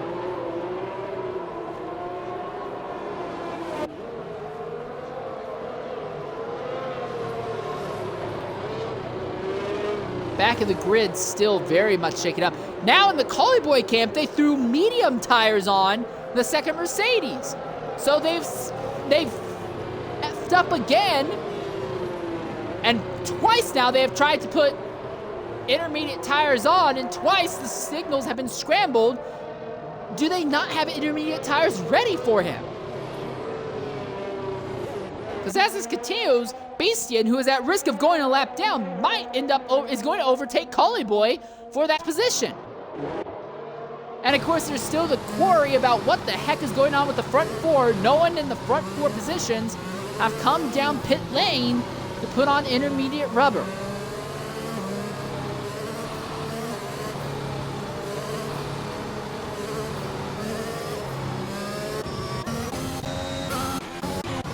Real quickly, there are some drivers still struggling with fuel. XO Dragon low on fuel at the moment. Dave Ewart low on fuel, as is XRL Flavor in the Red Bull. But that seems to be it for the moment. Do the top 4 drivers elect to pit or not under this safety car and throw on intermediates? Ozda has been one of the fastest all day, as has Edgar and Jigsaw. Although, to be fair, Jigsaw gained a lot of those positions by virtue of the drivers around him kind of all having a little oopsie moment. Now I'm seeing movement back there. Waddington overtakes Ozda before they come to pit road. I don't know if that's going to be legal or not. But Waddington and Ozda now pitting. So 3rd and 4th now pit. In the Aston Martin camp, though, no pit stops yet.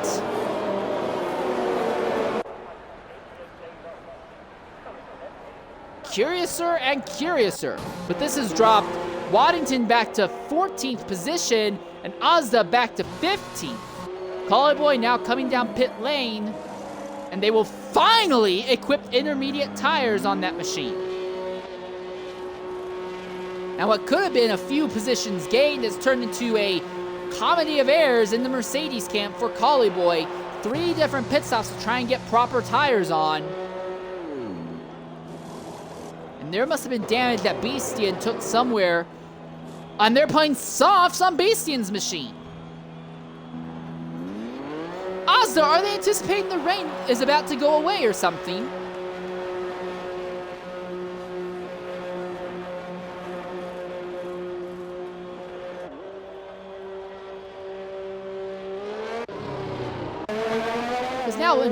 Now in the Red Bull camp, they have gone from intermediates to softs. And we can see the rain on our camera lenses. There's no doubt about it. There is rain on the circuit.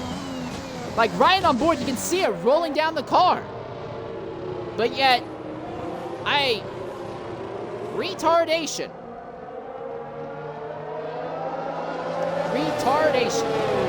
Actually, it's not even retardation, because that's an insult to retards.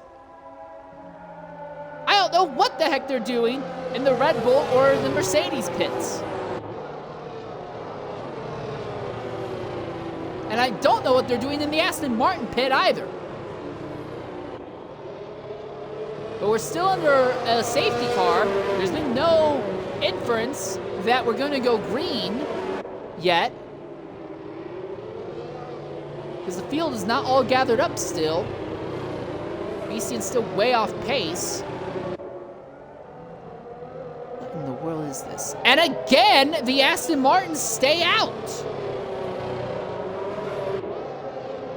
Why?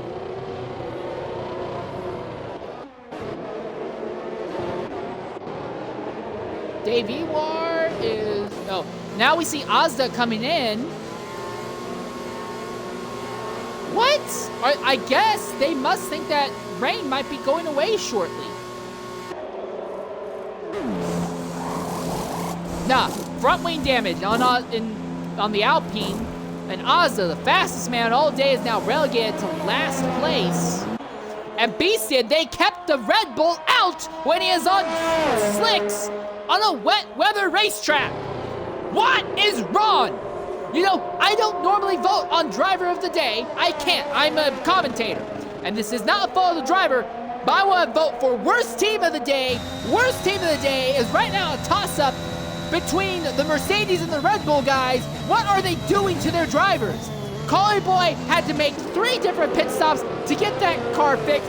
For Beastie in the Red Bull camp, they made the right call, brought him in, threw intermediates on, then they bring him back in to throw in softs, and they keep him out on softs.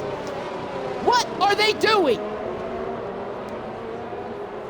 DRS is going to get shut off relatively shortly here, and considering that almost every single overtake we've seen has been the result of DRS, basically when we go green, unless you're on tires that are not suited whatsoever, like the Aston Martins at the front, you're not going to be any overtakes happening on the circuit unless the guy ahead of you makes a stupid mistake. We're going to be going green this lap, I think, because the entire field's gathered up. And Edgar and Jigsaw, who are running second and third, they have inherited the top 2 position. They're on 22 lap old softs, and they have not pitted. They need to pit now. And not just that, they're going to be double stacked when they come into the pits, inevitably.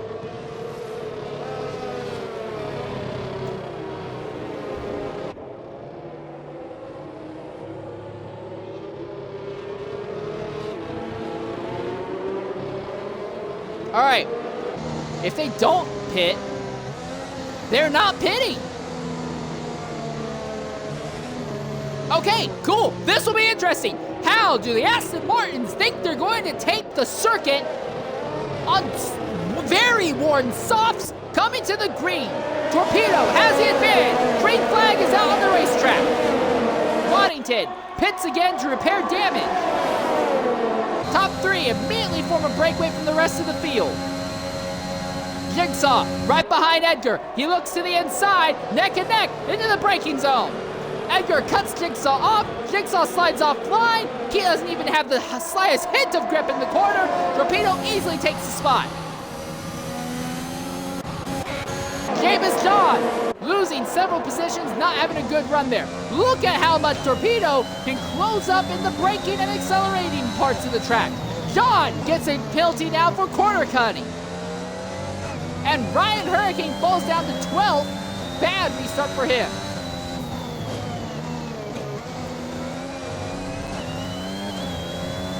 Torpedo hanging out 7/10 behind Edgar right now. Now 6/10, not closing too rapidly here. The AlphaTauri's strong suit has been on the straightaway speed. Now he also has the advantage of traction though. Intermediate tires gripping way better than those very worn softs. This has opened up a bit of a gap though between the Aston Martins. Bullbeast now gets by Jigsaw going down the straight. They're both going to lose a lot of positions, but I think Jigsaw's going to be hurt a lot worse than this than Edgar will. Maybe this was like some convoluted ploy to prevent them from losing positions or to get Jigsaw to bunch up the field. Jigsaw is definitely bunching up the field. Here we are. Edgar coming into pit lane, as is Jigsaw. So now Torpedo finally takes the lead. And with all that shenanigans that the Aston Martin team were pulling, this puts Bullbeast into second, 1.5 seconds out of the lead. Safety car incident. Flavor has had an accident coming onto the front straightaway. He's got to circle the entire circuit without a front wing now. Rough. And now Beastin on fresh softs on a soaked track has now somehow backed his way up into 12th. So even on faster tires, Azda's not able to get by Beastian for whatever reason. We are under a virtual safety car now due to Flavor's incident.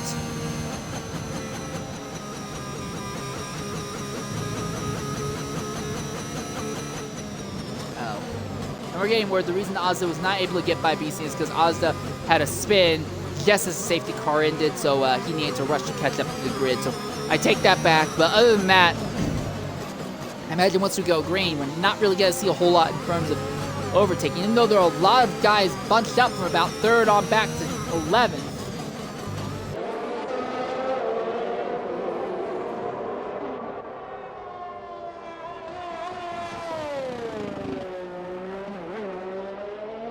Flavor trying to rush to catch up to the drivers ahead. Now Ozzy gets a time penalty for track violations.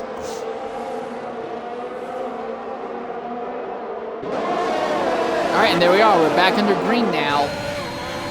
Is anyone in position to make moves?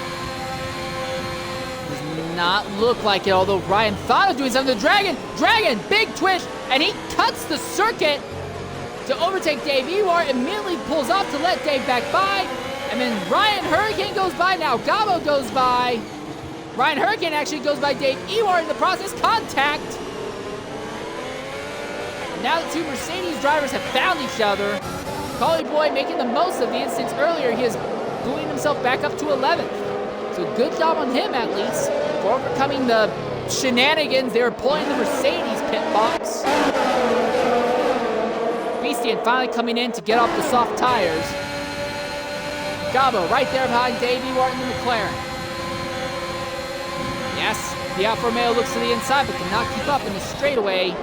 So Dave holds on just a bit. Look at Dragon charging, but not able to get alongside. No one able to make a move by the looks of it. Oh, Collie Boy into the inside wall. And saves it side by side with Ozda. Torpedo now gets another time penalty there at the front of the field. It's going to work out in Bolby's favor. And Ozda finally gets by Collie Boy now. Took a long time, though. And an incident several corners earlier takes forever for the results to kind of be felt and shaken out. Oh! That Jigsaw! One of the Aston Martins has a spin. And that will drop into 15th, well off pace. Dragon, Gabo, fighting for 9th spot. They both get by Dave Ewart, as Dave's had a bad run coming down the straight. Now Ozzy's going to scoop by Dave Ewart, and he's going to try and pull alongside Gabo into the braking zone. He's stuck on the outside, a little bit of contact with all three, again Gabo and Ozda. Dragon ends up the better of it. Ozda trapped behind Gabo for a little longer.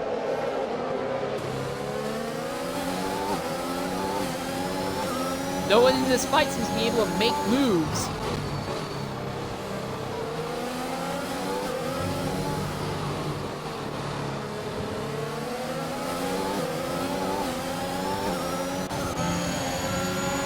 Alright, Ozda right there behind Gabo. The Alpine looks to the outside. Throws it down. All around the outside, and he gets it. Superior straight line speed works out. As Collie Boy continues to hound Dave Ewart now. As for the 11th position. Edgar gets a time penalty back there in 13th. Ooh, twitch from Dave. That leaves him open to attack from Collie Boy. Collie's not in a position to capitalize.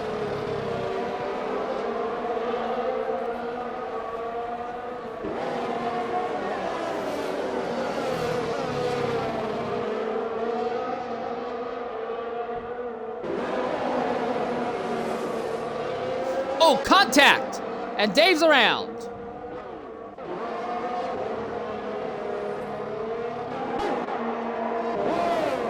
Farther up the grid, Ryan Hurricane sees Zola. Both these cars powered by Ferrari.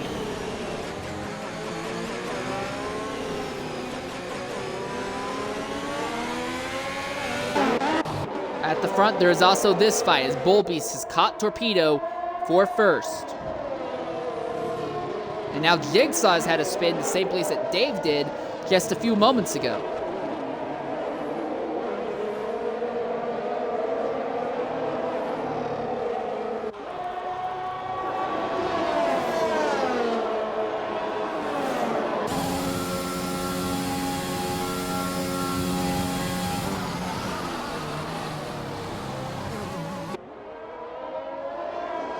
So Dragon, who was nearly a lap down at one point in this event, has now worked his way up into 8th.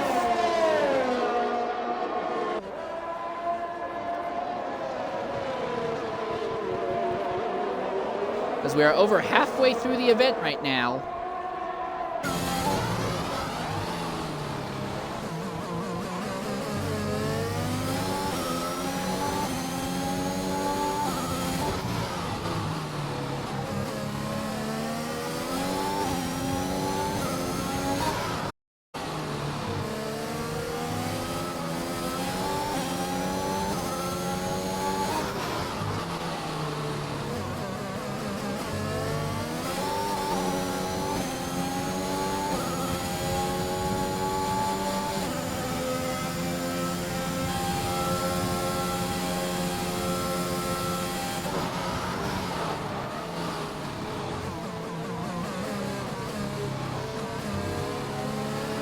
Will be way faster than Torpedo in the more Mickey Mouse sections of the circuit here in Sector 3, but not able to do anything to get alongside or by him. In fact, no one's really able to get by anyone right now. I do want to give some credit to Elfin Starfish, who, with some good strategy and keeping his nose clean, he has now worked his Haas up into 3rd position. Normally in these realistic races, it's Frisbee that's the Haas driver that's dragging them to great results, although Starfish has had a good run in Australia with this car. Now Starfish doing the same thing here at Russia.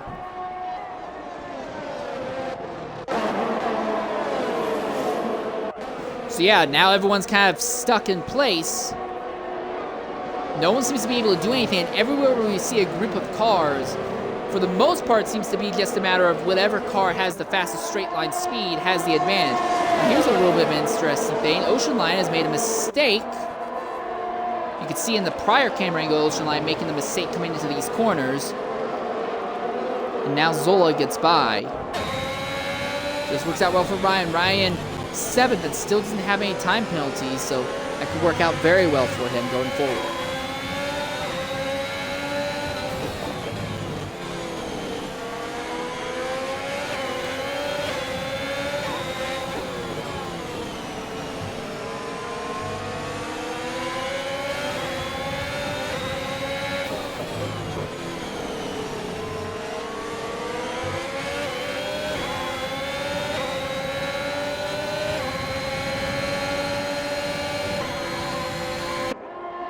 There we are. The Alfa Romeo seems to have a straight line advantage against Ocean Lion. Doesn't make sense, but okay. So we are seeing some movements, but most of them now seem to be at the cost of drivers behind making stupid mistakes. Dragon has caught this fight, as has Ozda behind him.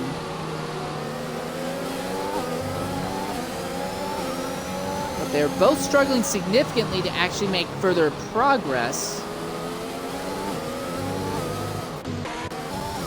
Edgar, another spin. So for the Aston Martin camp, all gone the wrong way for them. They were 2nd and 3rd, 1st and 2nd for a brief period as well. Now 14th and 16th, well out of points paying positions.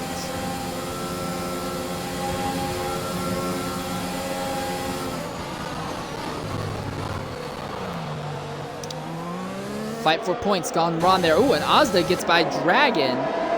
Going around the inside. Dragon end up washing out there in turn 3. Now Ozda gets his chance to go against Ocean Lion. So the McLarens do not seem to be very well set up for the rain conditions.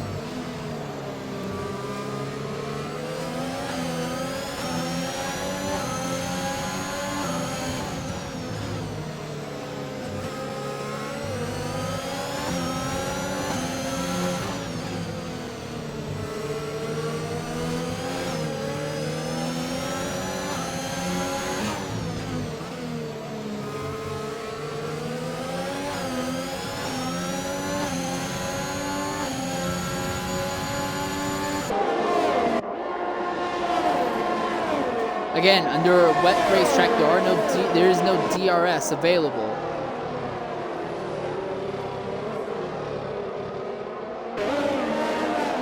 Ozda continues to hang out. within half a second of the McLaren of Ocean Lion ahead. Jigsaw back into the pits to repair damage. He's actually coming out of the pits now, but it looks like Jigsaw at high risk of going a lap down, as is XRL Flavor.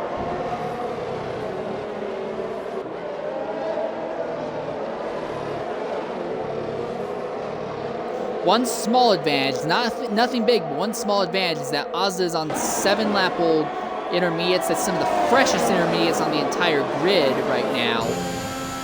So if we go to the end on this set of tires, Ozza has a little bit more freedom as to when he wants to get off.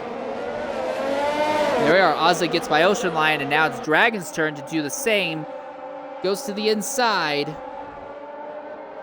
Struggling to keep pace with the McLaren, though.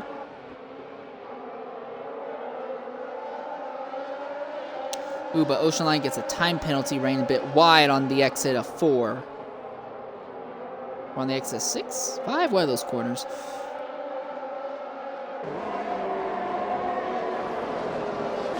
And that means that Gabo now closes in behind the Mercedes of Dragon.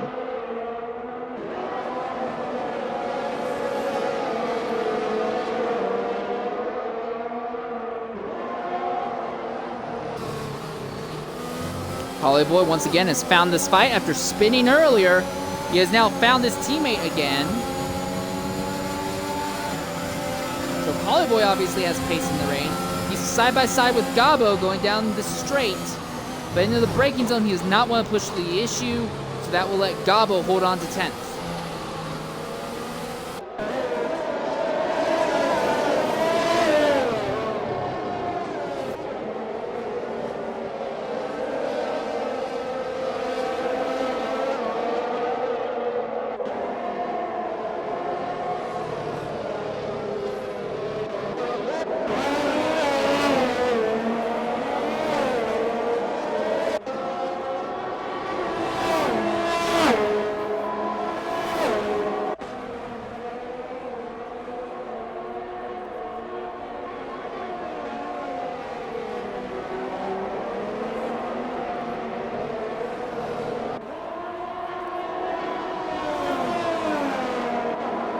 Almost all the battles have evaporated. At the front, Bolbies continues to just be trapped behind Torpedo. There's nothing he can do. Torpedo in the AlphaTauri has a faster straight line speed than what the Williams does. But again, Bolbies has the advantage. No time penalties. Torpedo has 8 seconds. In fact, as we look at time penalties overall, I'm sorry, Torpedo has 11 seconds worth of time penalties, and Jigsaw has had a spin coming onto the back straightaway.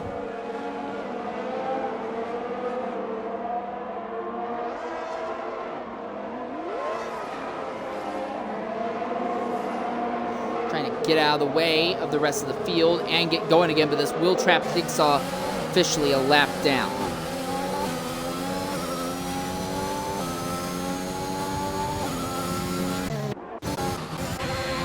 Dragon now finally gets by Ocean Lion.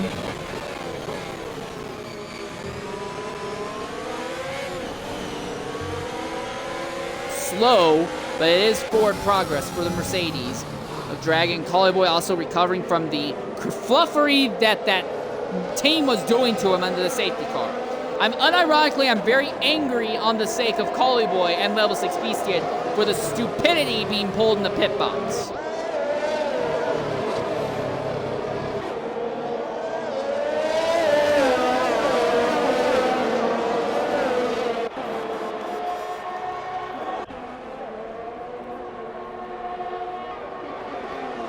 Potential fight for 5th, but Hurricane does not have anything he can do to Zola right now, and Ozza is actually closing down both of them in a hurry, so Ozza continuing to be the fastest driver on the circuit without a doubt.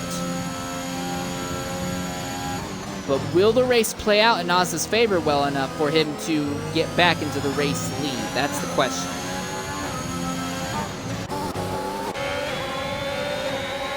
Gabo finally by Ocean Lion. Now Jigsaw in 17th, he's there on the back of this train of cars fighting for the points positions. Ocean Lion has 10th, which would be the last points paying spot. Collie wants it. Can't get it. The Aston Martin is faster and goes around. So lap down cars are allowed to overtake lead lap cars if they are faster, but we hardly ever see that exercised. But it's been exercised here now.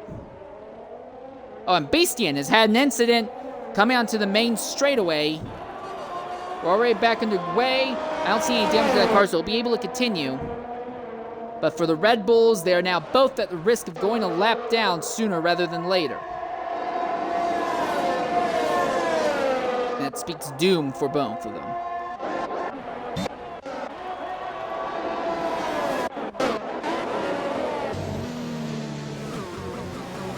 Ryan Borthazda once more.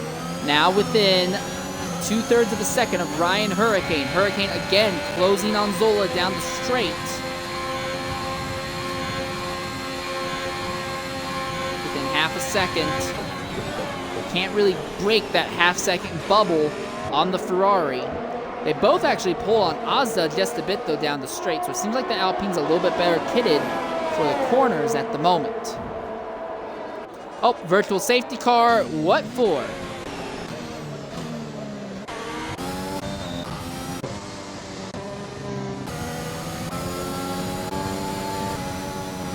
Well, it's a virtual safety car irregardless.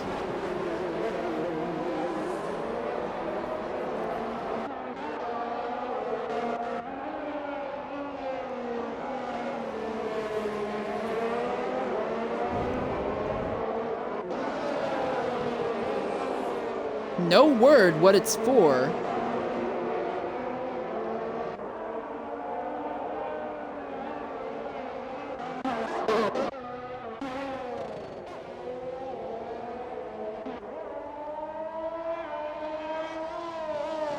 I don't see anyone coming into Red Bull camp.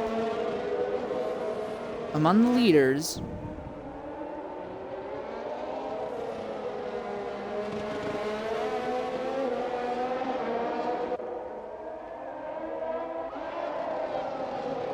Colby's faked coming into the pit lane, but did not commit.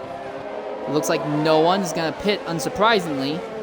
Intermediate tires last a long time under wet weather conditions. And we are back under green. But whatever happened, I don't see anyone coming into pit to repair damage, so a weird phantom virtual safety car.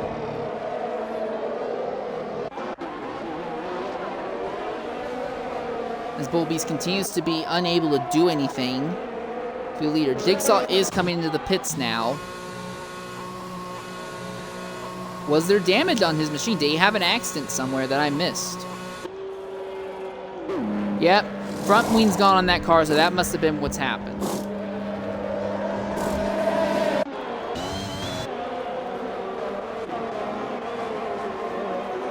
Well, this has opened up most of the gaps in the field. There are exceptions, though. This is A. Wyington behind Dave Ewart.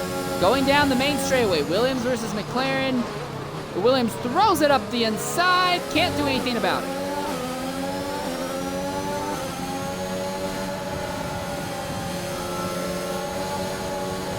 That actually leaves Wyington open to attack from Edgar. And Edgar now gets by.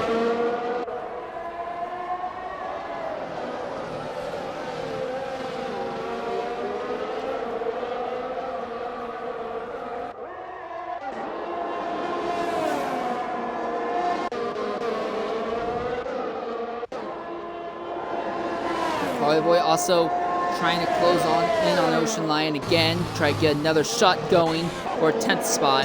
Azda closing back in on the fight between Zola and Ryan.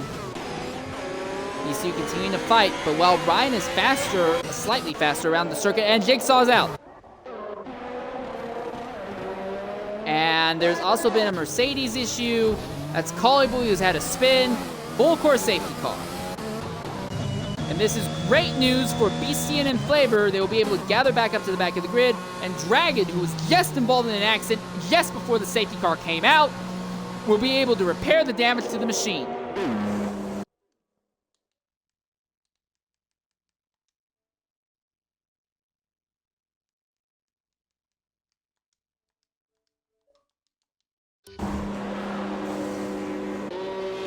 And And Ocean Lion coming into the pits. Dragon in the Mercedes pit, they are putting on medium tires. So bizarre choice. A lot of drivers farther back, though, coming in and putting on fresher intermediates. This gathers the field up. This will really kind of shake the grid up quite a bit here.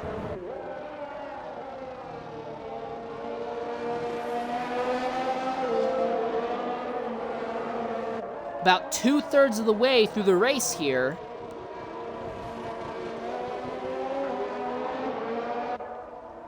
The biggest plus, though, in this whole thing, these two men here, Level 6 BC and an XRL Flavor, will be able to catch up to the back of the grid under the safety car. Also, real quickly, as we look at everyone's fuel mileage, I'm rapid fire going through it all. Something's wrong with Dragon's machine. He has just sacrificed several positions on track. They put on, oh yeah, I forgot, they put on medium tires. What in the world are the Mercedes team guys doing to their drivers? Dragon, who was having a good run in the rain, was actually making up positions, comes in to repair damage, and they put on a different set of rubber, and it's rubber that's not even proper, that's not even reasonable for this circuit and its current conditions. It's stupid. It's stupid, that's what it is. It's pure, unadulterated stupidity. Anyways, Elfin Starfish stays out on the circuit, so he's going to inherit the lead. Zola comes in, Hurricane comes in, Oz's coming in, Will Gabo come in. But with the Starfish staying out, it'll make things a little interesting.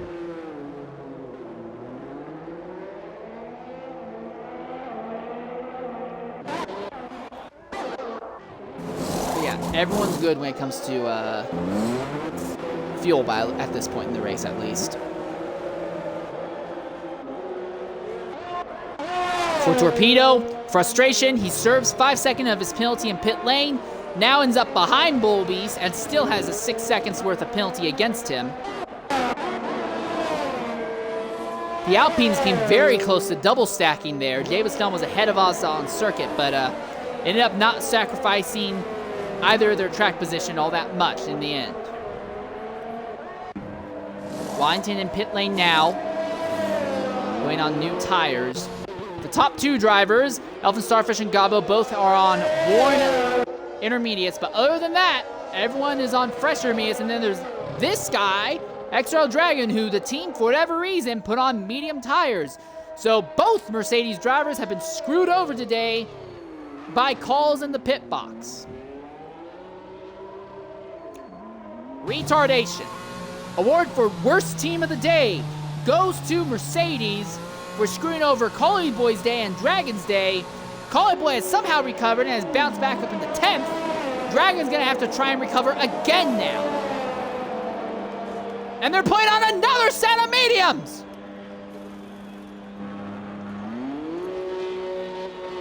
Why?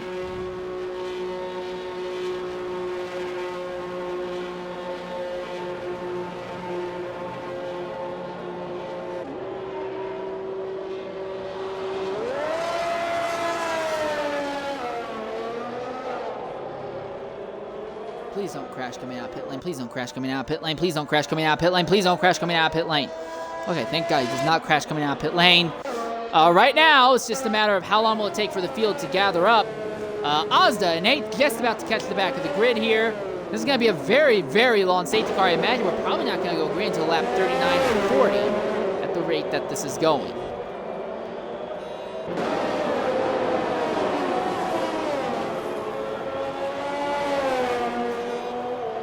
Let's look at time penalties real quickly here. This is where things get interesting. Starfish still has 3 seconds of time penalties. Gabo has 6 seconds. Bullbeast has none. Torpedo has 6. Jabascon has 3. Zola has 6. Ryan Hurricane has none. Ozda has 3. Ocean Lion has 6. Collie Boy has 6. Washington has none. Edgar has 12. Davey War has 9. The Red Bulls also have none.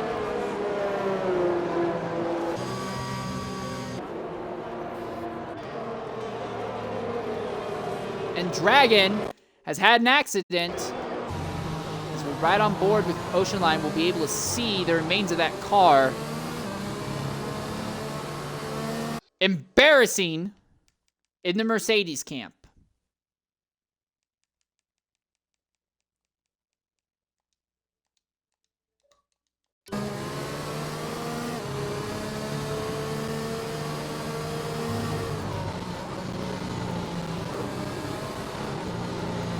All right, and coming into the party right now is XRL Dragon. Dragon, go ahead and include your audio, but before you say anything, I do want to say you were having a great run in the wet, and your team is absolutely retarded. Come again. Yeah, Dragon, all I want to say before you start in, I just want to say two things. You were having a great run in the wet, and your team is absolutely retarded. What do you have to say about your race? Thank Codemasters and EA. Thank them a lot. I set inners to come in for my second stop. Game puts me on mediums. I reset inners to come in again. Game puts me on mediums again. And then the game decides to put me in a wall. So, yeah, not too happy right now.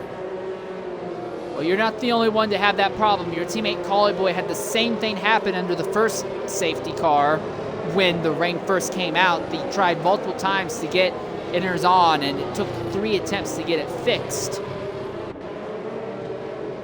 Rough time, because, again, you were having a relatively solid run there in the upper midfield. In wet weather conditions, you were one of only 2 guys who were actually making overtakes on the track. Yeah, I know. Alright, yeah. It is what it is. All right, Just- well, It's just garbage. It's garbage programming on the part of Codemasters. Eventually, they'll figure out when people stop buying the game, they'll eventually figure out how to fix their bugs. you know that will never happen. There are way too many people who will just buy it every year simply because they feel an impulsive need to consume new products. Yeah. All right, well, I do want to say thanks for jumping in and talking with us. It's a shame to see it happen to you like this today. Yeah, no problem. It is what it is. Yep. All right. Well, right now, the field's just about all gathered up, and we are set to go green on lap 40. 15 cars left on the racetrack. Elfin Starfish, your leader, Gabo second, but both of them are in very born intermediates. BG Bulby's third. He has no time penalties, so this could end up working out as a victory in the Williams camp today.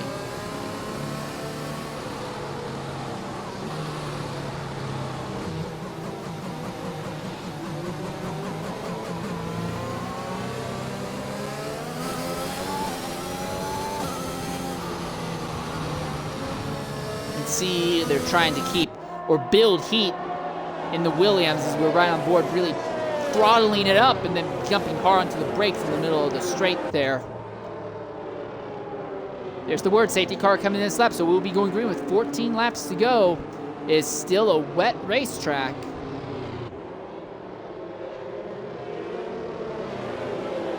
Torpedo in fourth has 6 seconds of time penalties. So he's going to be trying to outrun time penalties, as will Gabo and Starfish. I think Bulbies is really the only guy in the top 6 position. Honestly, I think Bulbies is the only guy in the entire racetrack who might be in a position to walk out here with the win. But if he gets a time penalty, then the entire race gets blown wide open. Boy, Starfish really backing up the field right now. Now he starts putting the power down and opens up a gap a bit on Gabo. Did a great job timing now, already opened up 8/10, more than 8/10 of a gap. On second, we're green flag once again. Great big gap spreading across the entire top 4. James Don kind of keeping up with Torpedo. Zola is there in 6th, not too far behind James Don. Ryan Hurricane is there. Ozza is right there behind Ryan.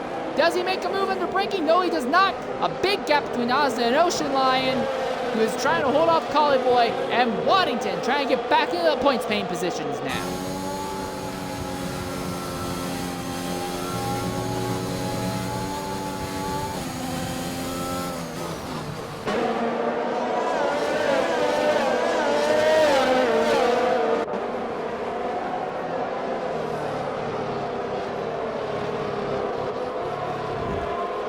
Flavor overtaking Beastian. That's battle for 14th spot. And Beastian gets run off circuit just a bit in that fight. So they're both going to lose a bunch of positions. Flavor backs out, does not want to take advantage of that overtake.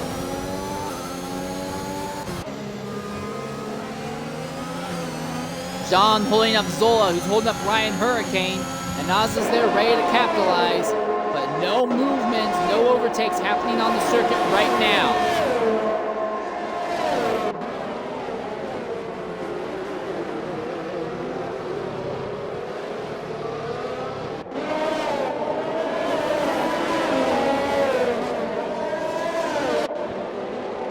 At the front, Bullbeast is closed right in behind Gabo. Will he be able to get by the Alfa Romeo for second? He has fresher tires, but again, intermediates don't wear that badly on wet weather conditions.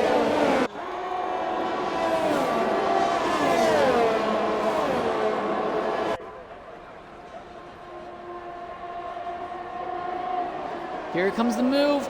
And the Williams backs out of it, but he's right underneath the rear wing of the Alfa Romeo going down the straight. And there's still this battle from 5th to 8th. Two Alpines powered by Renault sandwiching two Ferrari-powered machines. Mazda way faster on corner exit than Ryan Hurricane. Can't do anything though, because the moment the power starts getting applied, Ryan starts opening the gap back up in his favor. Not by a lot, but enough to maintain the Alfa's position in 7th.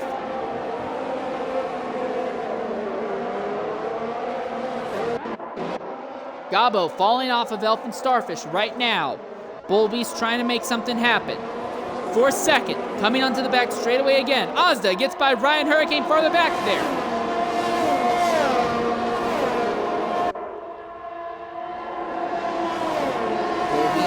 Half a second, but not close enough to do anything. Ozda now seems to be the only driver on track making moves. Ryan Hurricane, multiple instances he has had an accident. The front wing ripped off the car. And it goes from bad to worse for Ryan.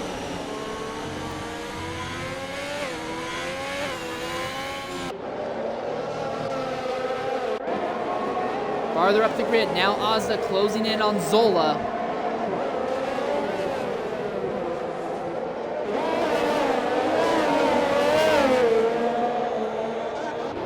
Collie Waddington fighting for position. Edgar's there ready to capitalize, and Edgar will get by Collie. So Edgar moving to points pay positions. Now he'll put the pressure on Waddington. Bullbeast finally gets by Gabo at the end of the front straightaway. The fight for 9th is on, side by side, neck and neck. 3 Mercedes-powered cars all go into turn number 2. And at the top is going to be the Williams, but how long will it stay that way? Edgar shooting around the outside of Waddington. He'll be on the inside of the next corner. Brakes hard, takes the position, runs wide though. That works out in Waddington's favor. Waddington gets to do a crossover, and he'll go back in the 9th.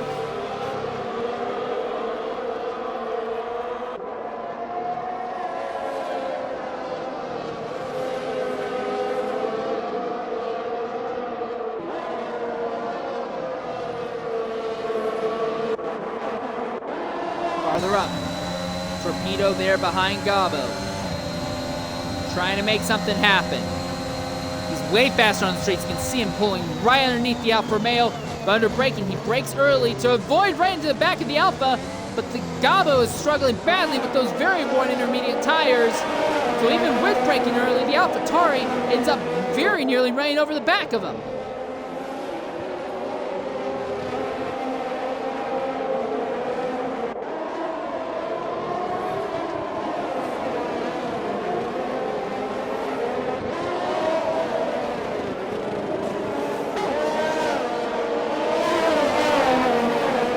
Now within 8/10 of Elfin Starfish and closing down the straight.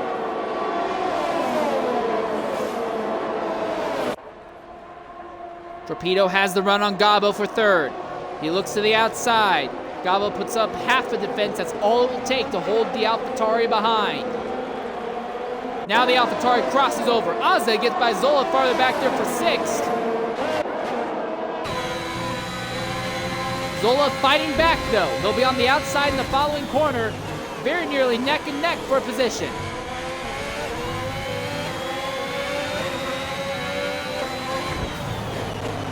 Ooh, wow, that was close. Zola goes offline. Azda now up into 6th. Zola's gonna try and fight back. He dives to the inside in the fallen corner. Azda just takes the normal racing line that cuts off Zola's momentum. Great job by the Alpine driver. Up into 6th now. Torpedo now once again tries to put pressure on Gabo, and Bullbeast is putting pressure on Starfish.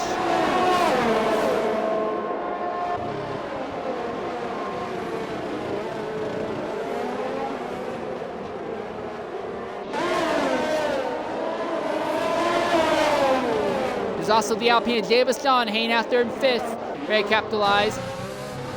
Oh, McLaren of Dave Ewart now gets by Edgar. So we have 4 different Mercedes-powered cars from 9th to 12th. There's actually 5 if you want to count Ocean Line there in 8th as well. And they're all struggling with each other there. Ooh, Collie Boy, what in the world are you doing? Oh, Edgar, big twitch. Bizarreness there in the middle to back of the field.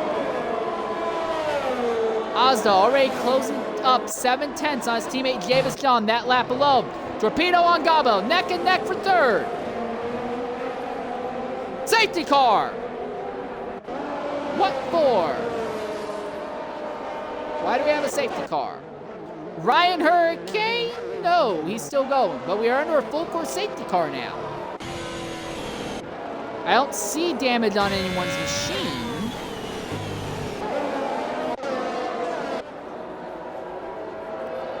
So why do we have a safety car?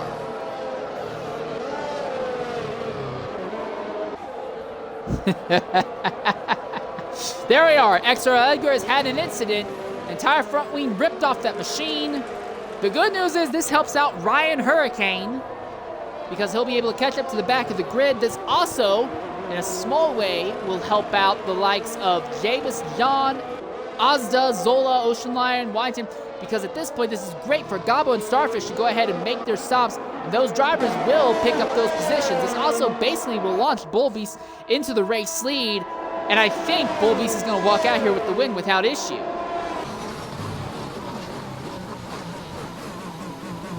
We are under full course safety car right now with less than 10 laps to go.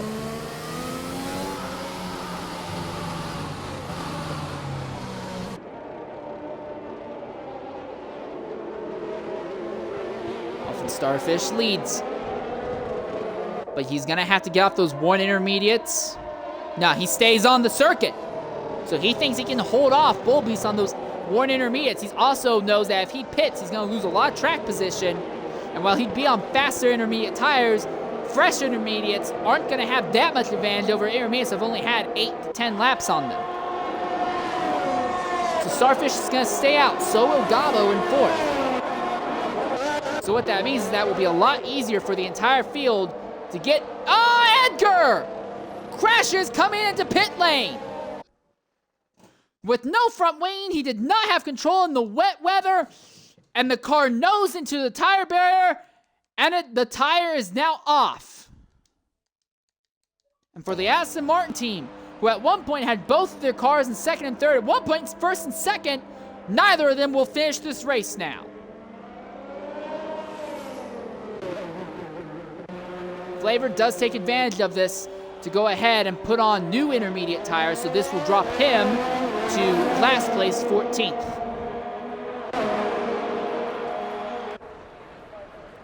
So now it's just a matter of how long will it take for Ryan Hurricane and Collie Boy to catch the back of the field. Level 6 Beastian now is going to be in 11th, and the driver in 10th has time penalties, while Beastian does not. In fact, as we look at time penalties once more, Dave Ewart has 9 seconds. It's not looking good for Dave's chances to finish in the points today. Ocean Lion has 6 seconds. He's got both Waddington, Beastian, Ryan Hurricane, and Flavor behind. It could get very interesting. A lot of drivers who are running mid-pack right now, drivers like Ocean Lion, Zola, Azda, might find themselves out of the points-paying position if we stay under the yellow flag long enough and we don't go green soon enough for the field to spread out again.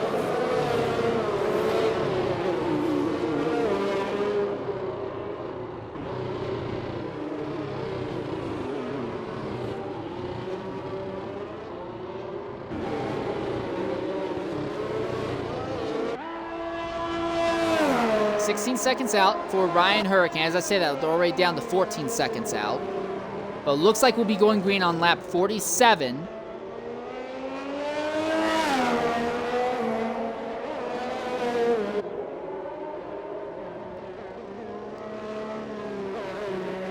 So we'll be going green with 7 laps to go here. And the rain continuing to pour, so it does not look like we're going to have DRS options. The track's not going to dry out in time. Even if it stopped raining, I don't think the track would dry out in time for DRS to be re-enabled.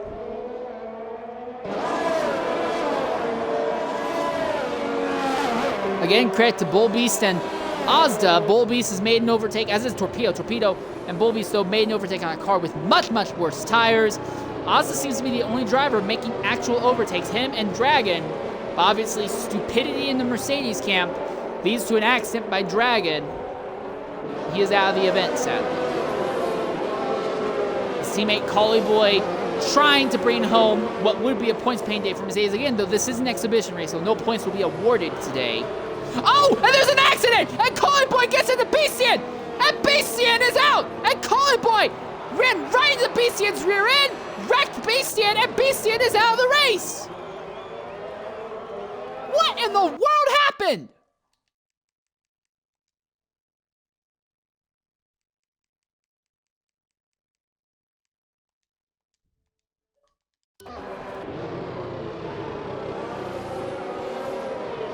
Now we're down to 13 cars.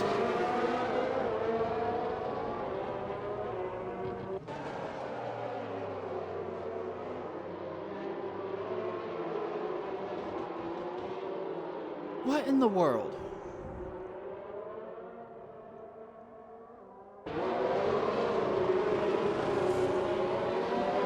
And with all the time penalties that Collie Boy has, I don't think there's any way now that he's going to be able to get back into the points paying position. There might be front wing damage on that car also. I don't see any. There's the word, safety car coming in this lap. Yeah, I think there is right front wing damage on Collie Boy's machine. Yes, there is. So he is going to have to pit to repair. So thank for Collie Boy, this locks him out of the points paying positions for good unless a bunch of drivers all crash out in these last 7 laps. Coming to the green flag.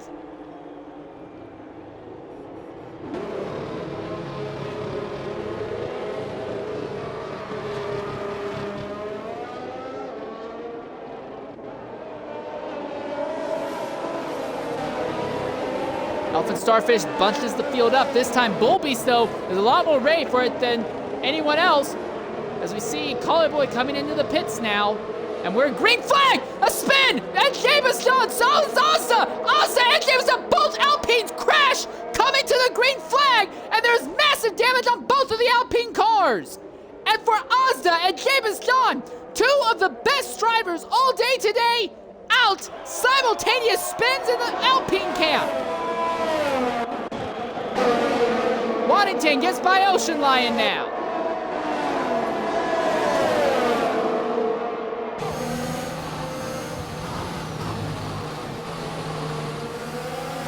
Waddington now by Dave Ewart.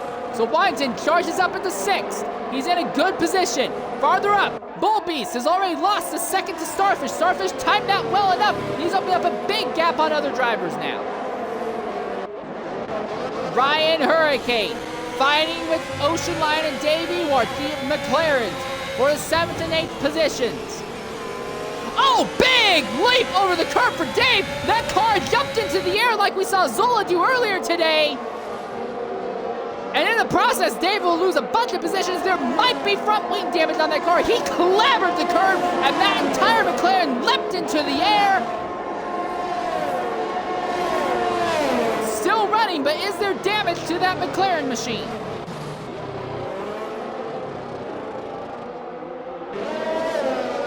Flavor now in 10th. Might end up higher than that when time penalties are taken consideration.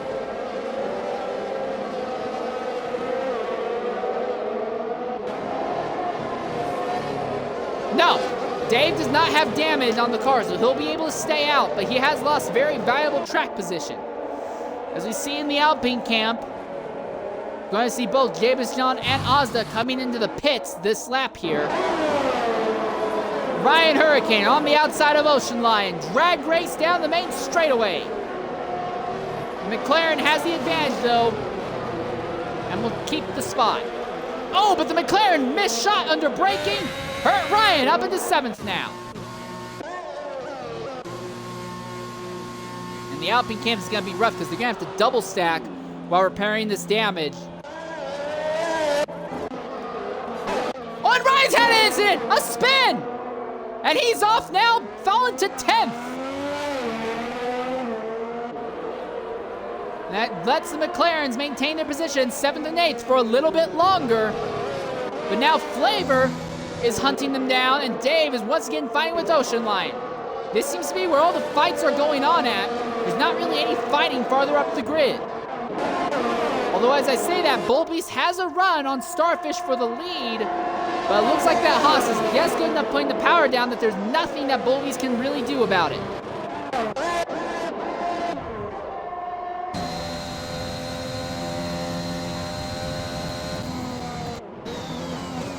Now Flavor's already lost touch with the McLarens, but the McLarens keep stumbling over themselves and dropping their spaghetti.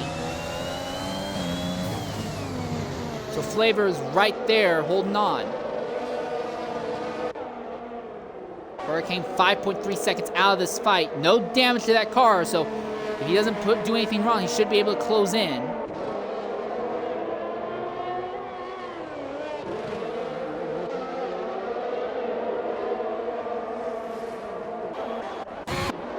Fight for a lead. Bullbeast right underneath Starfish, and Torpedo is there ready to capitalize. Bullbeast is on fresher tires. Starfish, though, has the track position.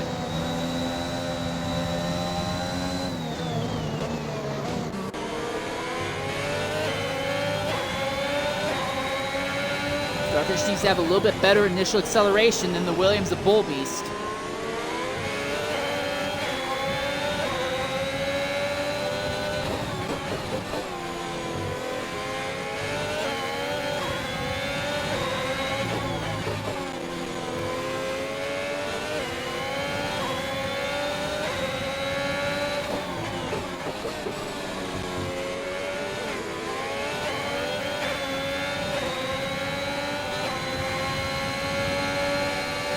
The rain might be lighting up just a bit. But again, with 4 laps to go when they come to the line, we're not going to see DRS come back into play, I imagine. The track's just going to stay too wet. Bullbeast still hanging out there behind Starfish. Ooh, big twist from the Williams. But he's still hanging in there.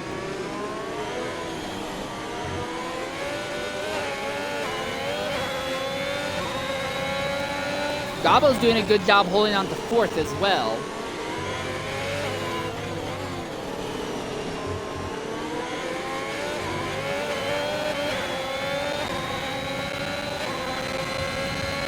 Again, for Bullbeast though, he doesn't have to overtake the Haas to win this race. Starfish has 6 seconds worth of time penalties. Bullbeast would like to overtake him though for position if he could, I imagine.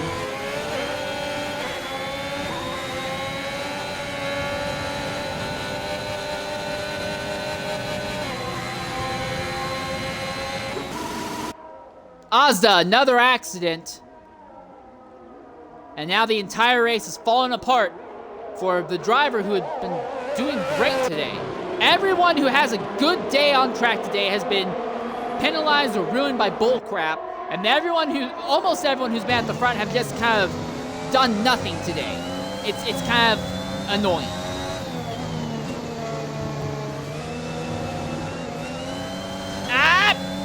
Torpedo very nearly loses it.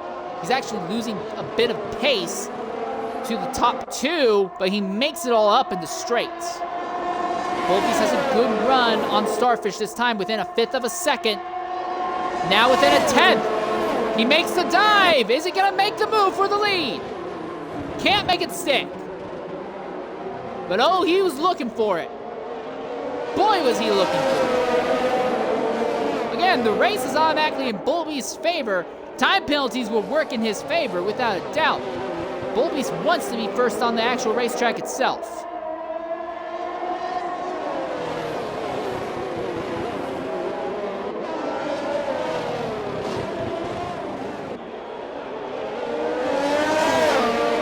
Williams right behind the Haas going down the straight. Ryan on board. Will this be enough to get him alongside in the braking zone? Elfin defends the inside. Bullbeast to the outside. Neck and neck into the braking zone. Starfish still has it. Oh, but Bullbeast comes out of that corner much faster. Neck and neck, and he's got him. On the inside, Bullbeast finally gets the top spot. It took 17 laps of having fresher rubber, but he finally got it. Now can Starfish keep Torpedo behind him? Oh, Bullbeast twitches, and that lets Starfish charge back up. Can Starfish get back by Bullbeast? If he can, that would help him a bit in recovering positions post-race, maybe, when time penalties are awarded. Collie Boy gets a time penalty for cutting the corners.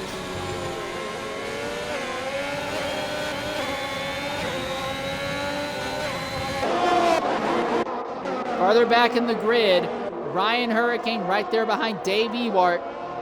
Two of them fighting for 8th. Torpedo by Starfish. And Starfish fighting back under braking. Nothing the Haas can do. Now Torpedo goes up into 2nd.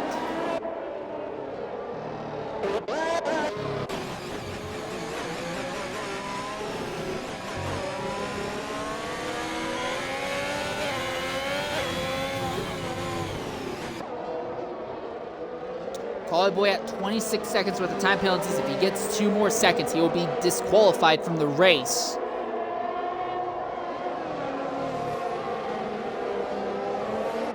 And that's it. He's going to be disqualified. 13 more seconds added just right there alone. Ryan Hurricane on Dave Ewart. Trying to make a go at it. Alfa Romeo on the outside of the McLaren. Neck and neck. Into the braking zone. McLaren holds it. For the moment, he holds it. At the front, Torpedo now putting pressure on Bullbeast. When the leader comes to the line, it will be 1 lap to go.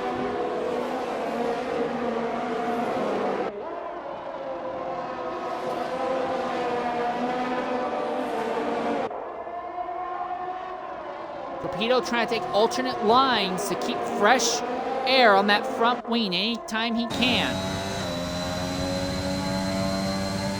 Gets within 2/3 of a second. Now within half a second of Bullbeast down the straight. The AlphaTauri way faster than Williams in a straight line. Already down to 4/10 under braking. But Bullbeast seems to be better in the corners, and that's working out just well enough in his favor. Ryan continuing his spat with... Oh, Collie Boy! Accident! Yellow flag in Sector 2, but as the leader is about to cross the line for the white flag, there will not be a yellow thrown for it by the looks of it.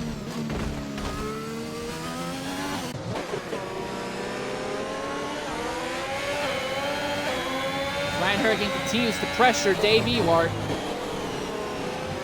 White flag is in the air. One final time around.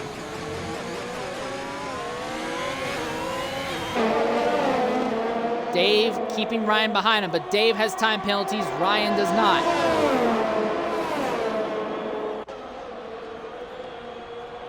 Looks of it, Ryan is going to jump up to 8th, and Flavor is going to jump up to 9th here. Also, Waddington is going to jump a bunch of positions. He's probably going to jump up to like 4th or something at race end.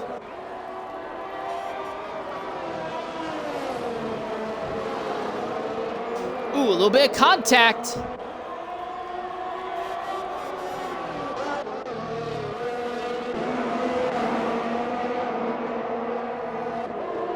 For Starfish and Gabo, the decision to stay out longer on the Warren Intermediate tires would serve them well, if not for the fact that time penalties will be a factor. But it looks like Starfish will still probably walk out of here 3rd, maybe even 2nd, actually. That comes down to how if Torpedo can get more than 3 seconds ahead of Starfish or not in these last few corners. Doesn't look like it. So Starfish might actually still walk out here with second in all reality. But at the front, it's BG Bullbeast in the Williams, who just stood back, let all the faster drivers get taken out by stupid team decisions or self-crashing, and Bullbeast will win here. Starfish will come home with a second place finish. Torpedo will be third. Fourth will be Waddington. Fifth will be Zola. Sixth will be Gabo. Seventh for Ocean Lion. Eighth will go to Ryan Hurricane. Ninth will go to XRL Flavor. 10th to Dave Ewart. 11th to James Dunn. 12th to Ozda. Rough day for the Alpine camp.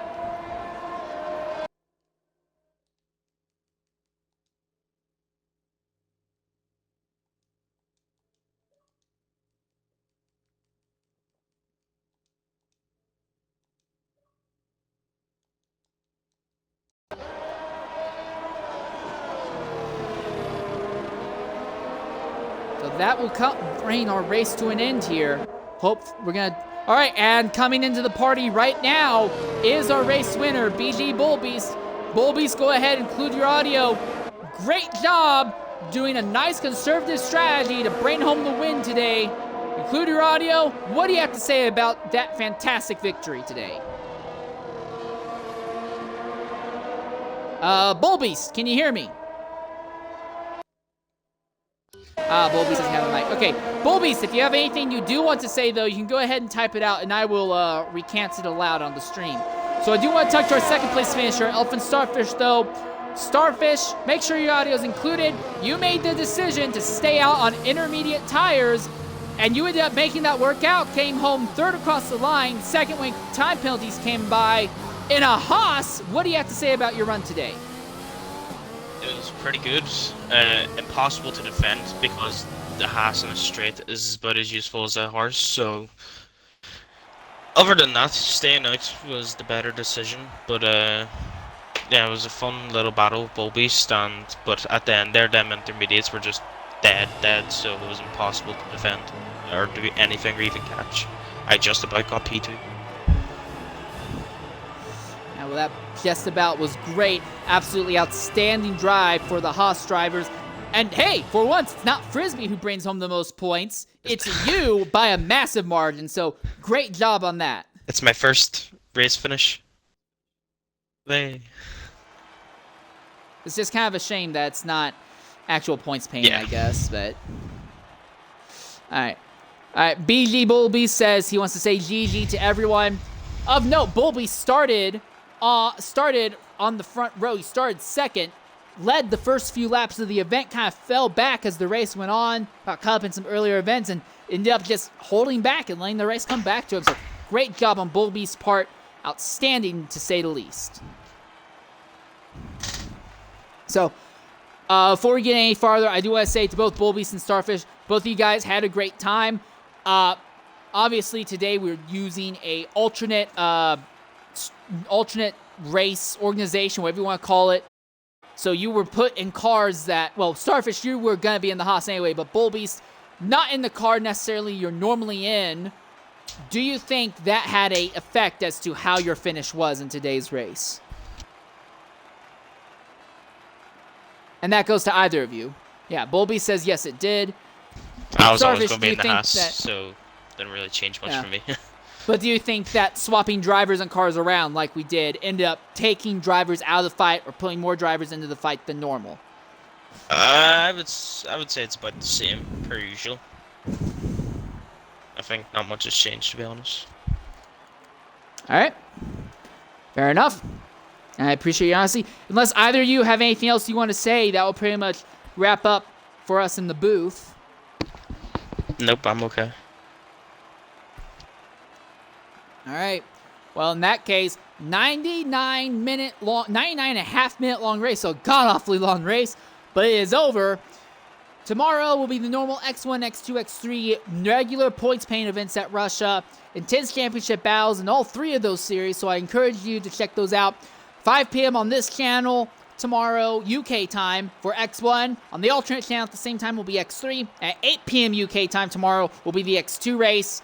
I've been your host for today's race, Insane Leader 13. sign off. I want to say thank you all for joining us today, and goodbye.